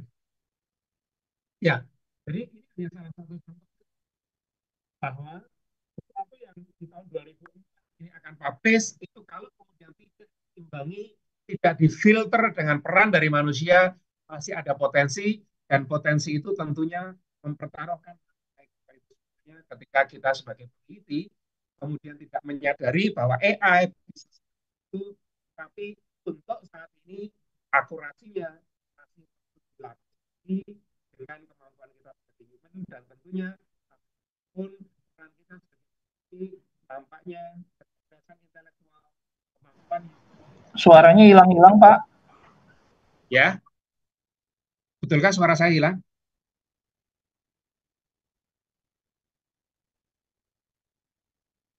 Ya, tadi naik turun. Oh, mohon maaf. Mohon maaf. Stem Ya, aja, Pak Bib. tapi kalau kemudian ini papernya kita klik itu sudah diperbarui. Nampaknya dan abstrak yang ditampilkan adalah abstrak yang sudah diperbaiki. Kemungkinan dalam hal ini yang diposting itu masih ada kombinasi dengan hasil AI, dan ketika dikonfirmasi ke peneliti, abstraknya yang benar adalah abstrak yang ini. Saya tidak tahu, ini hanya sekedar memulung dari beberapa hasil yang ada di internet, tapi intinya adalah bahwa AI bisa jadi sangat membantu. Hanya saja untuk saat ini kita perlu menyadari bahwa data-data yang dikonsumsi bisa jadi di internet itu tidak semuanya data yang valid, bahkan sebagian besar yang sering kita temukan di media sosial itu adalah data hoax yang masih perlu diverifikasi. Dan hoax pun kalau itu publik bisa menjadi konsumsi mesin. Saya kira demikian Bu Ika, Prof. Baikuni, dan Bapak Ibu semuanya. Kalau barangkali ada pengalaman lain, monggo mari kita sharing. Kalau ada yang tadi salah, mohon dikoreksi. Dan kalau ada yang perlu didiskusikan, semoga waktu yang ada bisa kita pakai untuk diskusi. Matur nuwun, Assalamualaikum warahmatullahi wabarakatuh. Waalaikumsalam warahmatullahi wabarakatuh. Matur nuwun Pak Habib untuk presentasinya yang luar biasa. Dipersilakan monggo yang akan bertanya atau berdiskusi. Boleh raise hand.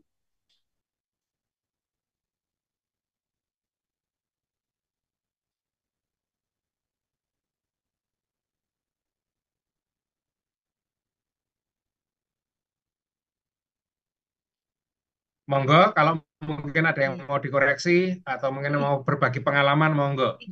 Mas Tri Akbar, silakan. Ya, izin Prof, Pak mau tanya. Monggo. Pertama ini Pak, terkait tentang di saat ini kan konteksnya pendidikan ya.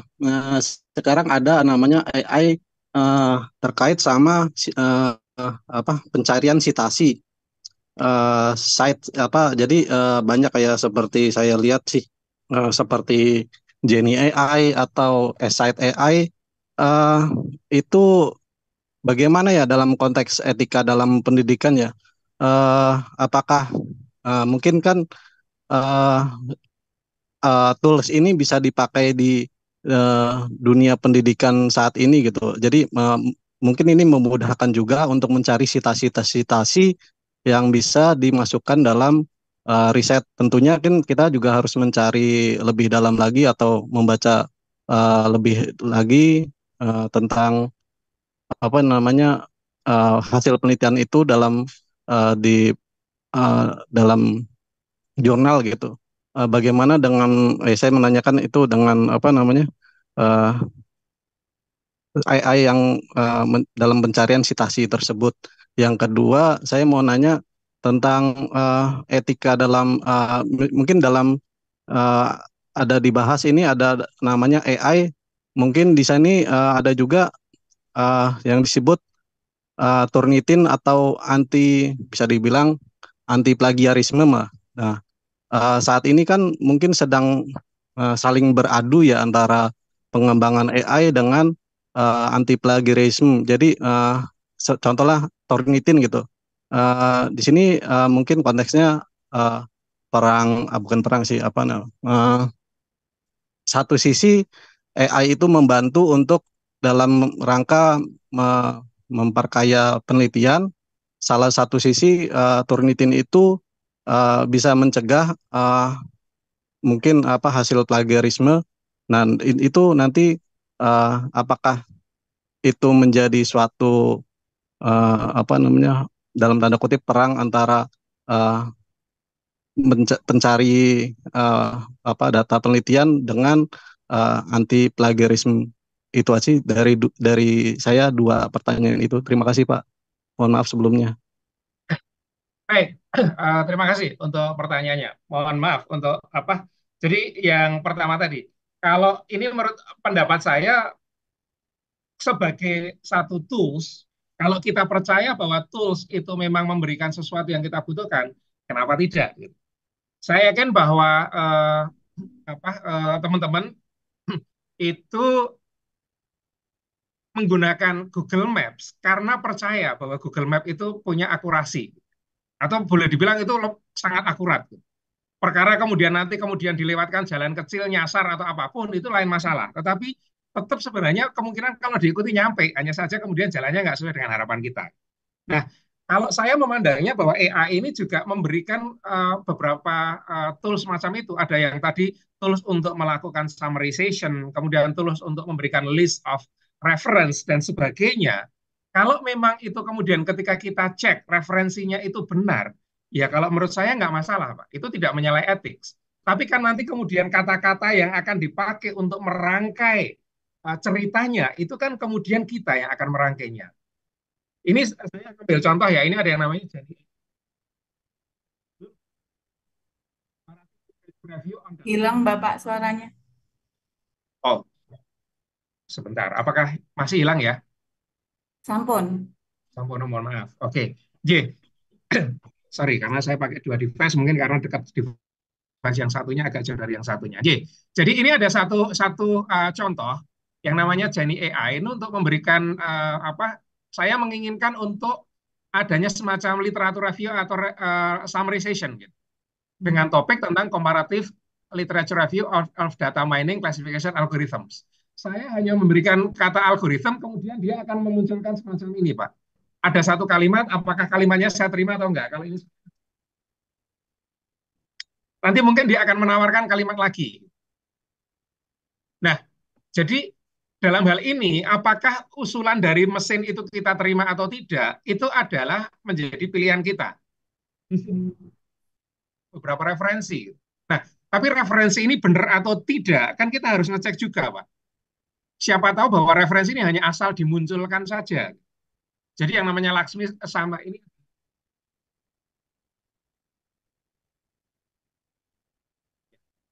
Laksmi dengan Raghunandan 2011, betulkah bahwa dia itu di dalam papernya itu mengatakan apa yang disebut di sini? Kan kita nggak tahu juga, Pak.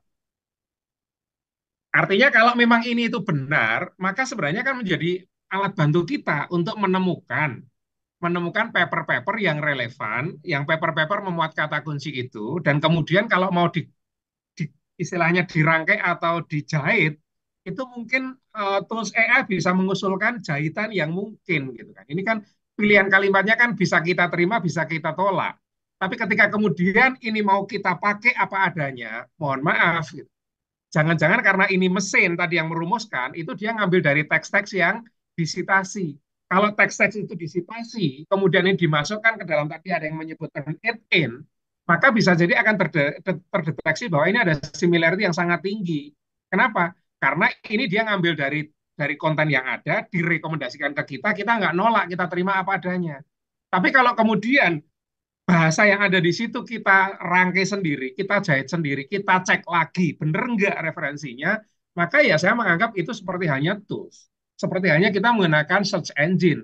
Seperti hanya Bapak itu menggunakan katakan IEEE, Elsevier, Scopus, atau menggunakan Google Scholar untuk mencari materi-materi yang relevan. Tapi sekali lagi, tadi kita harus sadar bahwa karena mesin ini mengkonsumsi data, datanya bisa jadi belum tentu benar. Nah, kemampuan untuk ngecek benar atau tidaknya inilah yang tadi saya katakan menjadi peran kita. Karena ketika kita menulis publikasi, kita harus bertanggung jawab tentang objectivity, tentang kemudian correctness, tentang kemudian tadi berbagai aspek yang ada di depan tadi. Itu yang pertama. Yang kedua terkait dengan turn it in. Saya kira ini memang dua hal yang pendapatnya masih beda-beda biasa, Pak, di dalam dunia yang emerging kan biasa ya. Satu menganggap bahwa AI itu tidak menguntungkan, satunya mengatakan AI itu menguntungkan. Kalau dikatakan AI tidak menguntungkan ya tadi, kemudian turn it in akan menganggap bahwa oh ini berarti kalau nanti ini rumusannya AI harus kita anggap dia melakukan plagiarism misalkan saja. Turn it in itu sebenarnya kemampuannya kan similarity checking sebenarnya. Plagiarisme atau tidak, itu sebenarnya turn it in hanya menduga saja.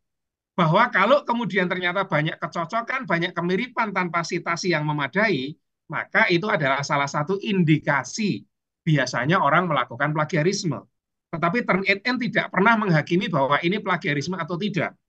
Karena memang Turnitin dan sebagainya, dia hanya mengatakan similarity yang saya lakukan dari korpus yang saya miliki dengan teks yang Anda masukkan, ada yang mengatakan di bawah 10%, ada yang kemudian ketemunya 29%, ada yang ketemunya 40%. Angka itu saja. Sama aja dengan TOEFL itu tidak pernah mengatakan bahwa Anda lulus TOEFL atau tidak. Yang dikatakan adalah Anda skor TOEFL-nya itu skornya kalau dengan rumus ataupun dengan istilahnya model mapping kami ada di skor misalkan 300. Anda ada di skor 200. Saya belum pernah mendengar ada yang mengatakan tidak lulus TOEFL sebenarnya. Nah, ini sebenarnya mengatakan plagiarism check-in itu hanya dengan mendeteksi apakah ada similarity yang tinggi.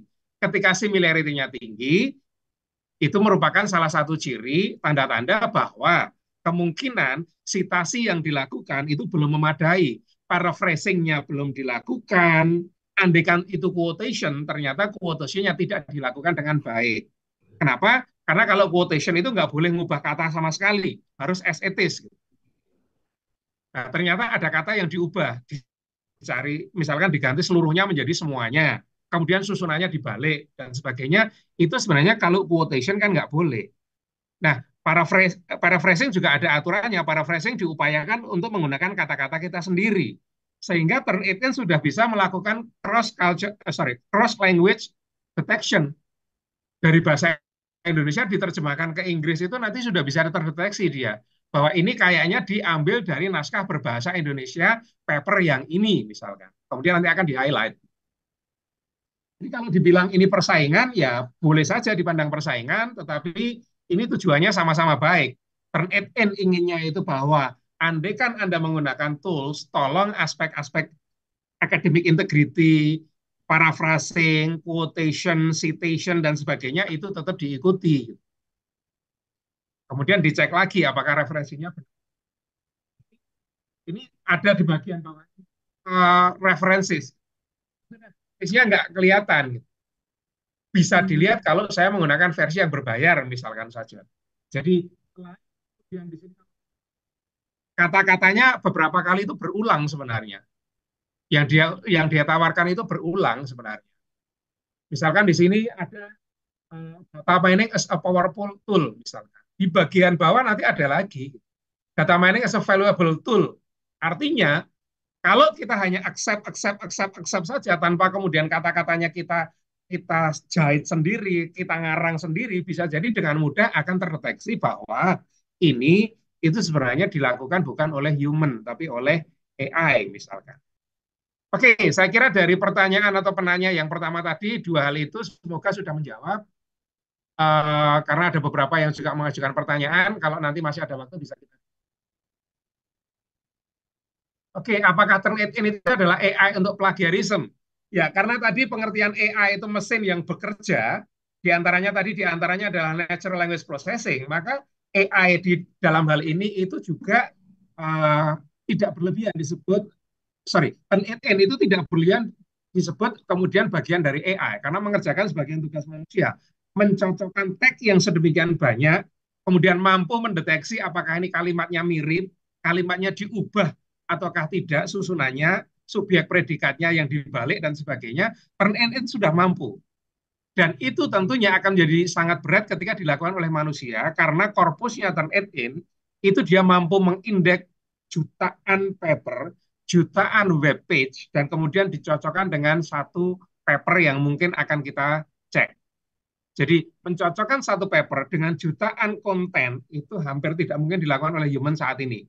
Tetapi cara mencocokkannya sebenarnya itu sudah ditanamkan di dalam Turnitin. Bahwa kalau kemudian ada kalimat seluruhnya dengan semuanya, itu adalah sinonim misalkan. Berarti kalau sinonim tetap nanti terdeteksi itu adalah teks yang disadur dari satu sumber tertentu. Artinya kalau teksnya itu disadurnya tidak dengan citasi yang proper, itu dianggap berarti melakukan pengambilan yang tidak sesuai dengan academic integrity.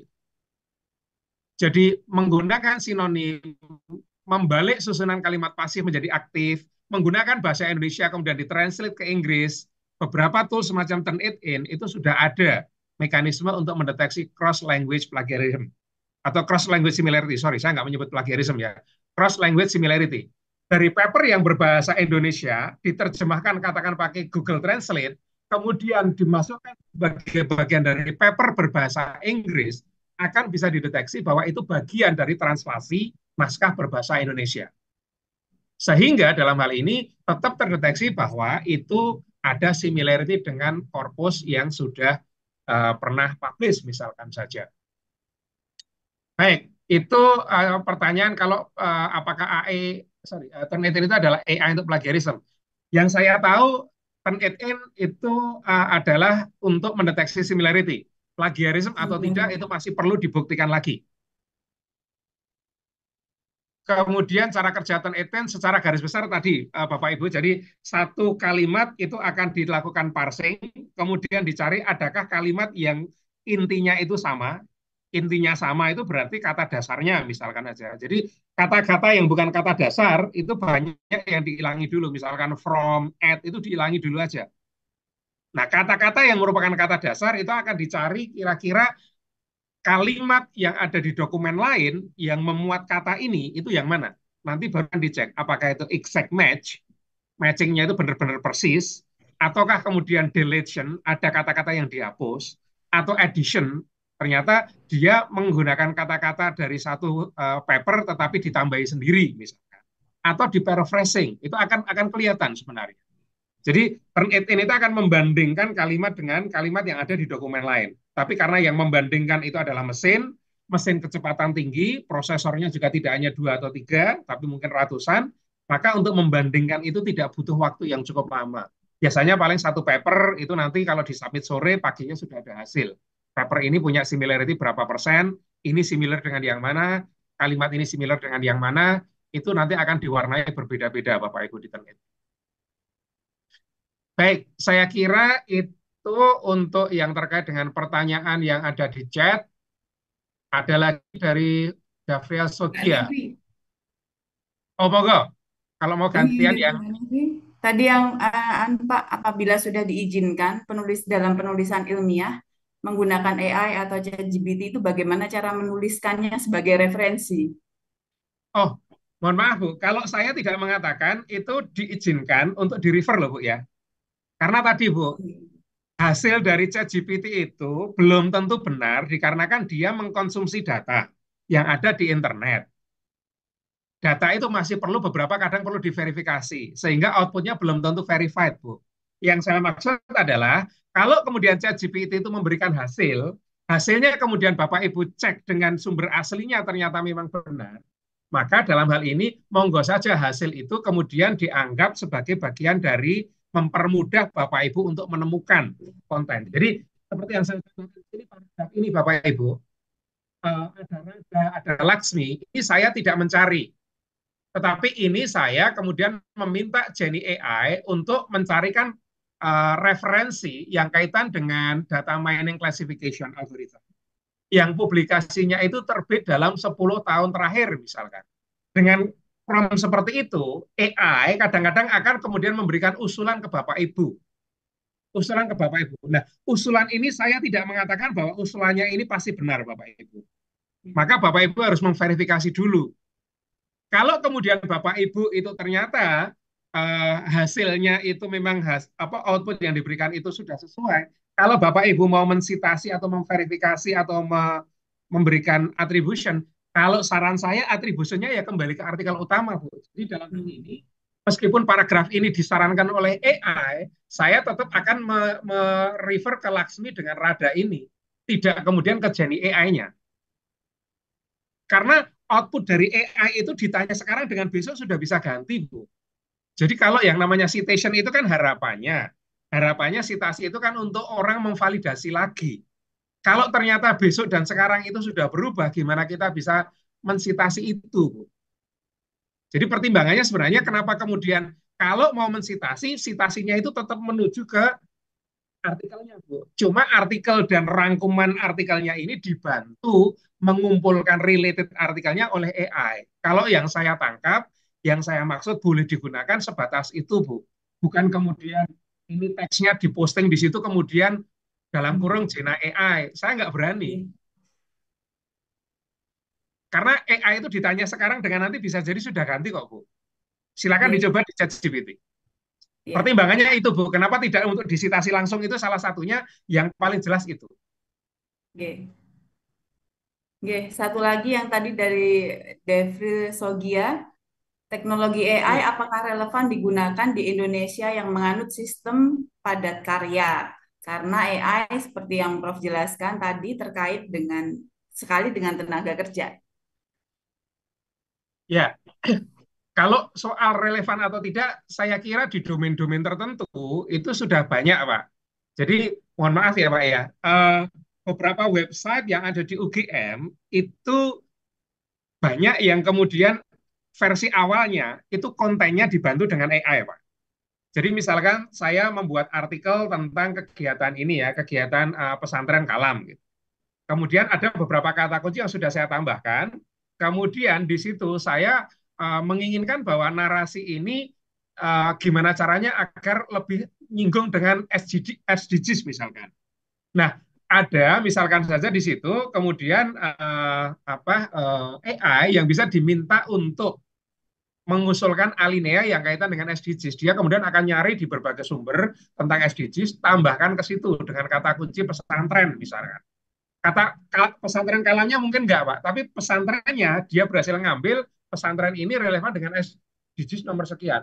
Dia kemudian akan mencari dan kemudian menambahkan paragraf-paragraf di situ. Nah, jadi dalam hal ini bisa jadi konten kreator itu membuat satu istilahnya apa ya, satu kata kunci atau prompt yang sesuai, kemudian yang lainnya dipopulasi dengan AI, kemudian dipoles ulang. Saya kira itu akan sangat meringankan pekerjaan, Pak. Dan tentunya tadi hasil dari AI ini bukan halal yang ambigu atau bukan sesuatu yang dari si validitas berpotensi untuk masih salah ya Pak ya. Tapi ketika kemudian ada kalimat-kalimat yang ditambahkan, yang nyambung dengan SDGs, nyambung dengan pesantren, tentunya dibandingkan seorang wartawan yang harus bikin konten, yang semuanya kata-katanya itu dia harus bikin sendiri, mungkin itu bisa sangat membantu Pak. Apalagi sekarang yang namanya berita sangat cepat. Kalau dulu yang namanya media cetak itu ya paling tidak berita dikumpulkan sore, dibuat editorialnya, dicetak, kemudian jam 2 udah dicetak, kemudian jam 4 sudah beredar. Gitu. Tapi sekarang kan berita itu sangat cepat. Gitu. Sehingga narasi, kemudian relevansi dengan berita-berita yang lain, sangat boleh jadi untuk menemukan berita-berita yang terkait, berita-berita yang relevan, kemudian dijahit menjadi cerita, itu bisa dibantu dengan AI, Pak. Dan menurut saya ya itu bisa sangat membantu yang tadi kalau kalau saya nggak salah tangkap pekerjaan-pekerjaan yang dilakukan oleh orang-orang Indonesia yang mungkin sebagian masih mekanistik atau bisa dibantu AI itu bisa sangat dibantu kalau menurut saya. Saya kira ingatan Mbak, kalau mungkin belum menjawab barangkali bisa diklarifikasi. Ya, ini yang terakhir dari Mas Yudo. Apakah penggunaan AI sudah ada panduannya dari UGM atau SPS terkait dengan regulasi atau sikap UGM terhadap penggunaan AI oleh mahasiswanya? Kalau sepengetahuan saya sampai saat ini karena untuk masalah regulasi dan sebagainya, yang saya mungkin nanti Prof. Baikuni bisa menambahkan, itu kan yang lebih berwenang kan sebenarnya Senat ya. Dan tentunya Senat untuk menjadi satu kebijakan itu pembahasannya kadang-kadang ada dari banyak aspek dan butuh waktu. Kalau sampai saat ini kebijakan akademik yang saya tahu itu mungkin yang mengatur tentang authorship, mengatur tentang istilahnya hukuman dan sebagainya ada, tetapi kalau yang pemanfaatan AI saya belum mendengar. Dan memang kemarin ada semacam kebijakan dari kementerian, tetapi untuk kemudian penerjemahannya di masing-masing perguruan tinggi nampaknya masih memerlukan waktu untuk menjadi satu panduan yang fix. Setahu saya itu Bu, saya kebetulan juga bukan wakil dekan bagian akademik, sehingga monggo kalau mungkin Prof. Baikuni sebagai anggota Senat atau mungkin dari DGB Preso kira-kira ada terondong-terondong untuk ke arah ini nanti bisa maringi tambahan informasi.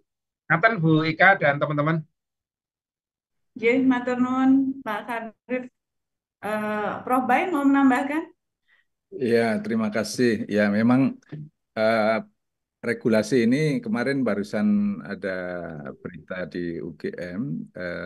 UGM mendorong penguatan regulasi tata kelola kecerdasan artifisial. Ya, ini tanggal 8 Maret kemarin ada seminar dengan Kominfo, tetapi secara real konkret nampaknya UGM sedang menyusun hal itu ya. Di beberapa kesempatan di Dewan Guru Besar juga diperbincangkan dan nanti tentu perbincangan itu masuk ke Senat untuk dibuat regulasi. Tetapi sementara ini kita menggunakan regulasi-regulasi yang umum ya, yang ada di Indonesia ataupun juga tadi etika clearance yang ada di beberapa apa namanya fakultas, ada beberapa misalnya psikologi itu Mbak Nevi ya, itu juga menggunakan ethical clearance, tapi lebih kepada eh, narasumber sosial karena sekarang itu baru mulai juga ya, artinya diterapkan. Orang diwawancarai itu minta clearance bahwa nanti pendapatnya bersedia dimuat dalam jurnal, dalam disertasi, dan lain sebagainya. Memang ini ribet dan merepotkan ya, tetapi ya begitu barangkali ke depannya ya. Jangan sampai nanti kita punya disertasi tapi dibantah oleh narasumber gitu ya. Nah, oleh karena itu nampaknya seperti itu jadi penting. Saya pernah menjadi penulis untuk sebuah book chapter di Australia dan mereka tiktak bolak-balik ini apa gambarnya ini siapa sumbernya boleh sudah diizinkan enggak gitu ya grafiknya ini apa gitu lalu macam-macam lah permintaannya yang intinya mereka ingin prudent ya publisher itu karena di tengah-tengah era yang demikian ini mereka kalau keliru tidak punya protokol yang baik, dia akan terjebak dalam berbagai hal ya. Sementara kita masih terlalu enteng ya, misalkan mengutip tanpa sumber dan lain sebagainya, ataupun disertasi masih beberapa mengalami ya. Kalau dulu saya ada editor bahasa ya yang secara ini mencermati baik per kata, per kalimat, per alinea sampai itu. Dan kadang-kadang kita ngutip tetapi lupa menaruhkan di referen atau sebaliknya di referen ada tapi di kita nggak ada kutipan mengenai referen dia gitu ya. Tapi kebanyakan kita mengutip banyak orang sumber tapi lupa menaruh di referen itu. Pertanyaan saya jangan-jangan ini apa ngutip-ngutip juga dari yang lain gitu ya. Dan beberapa proposal baik S1, S2, S3 dan bahkan S3 jadi itu mau diajukan tapi tidak ada satupun guru yang mengajar itu masuk dalam referensi.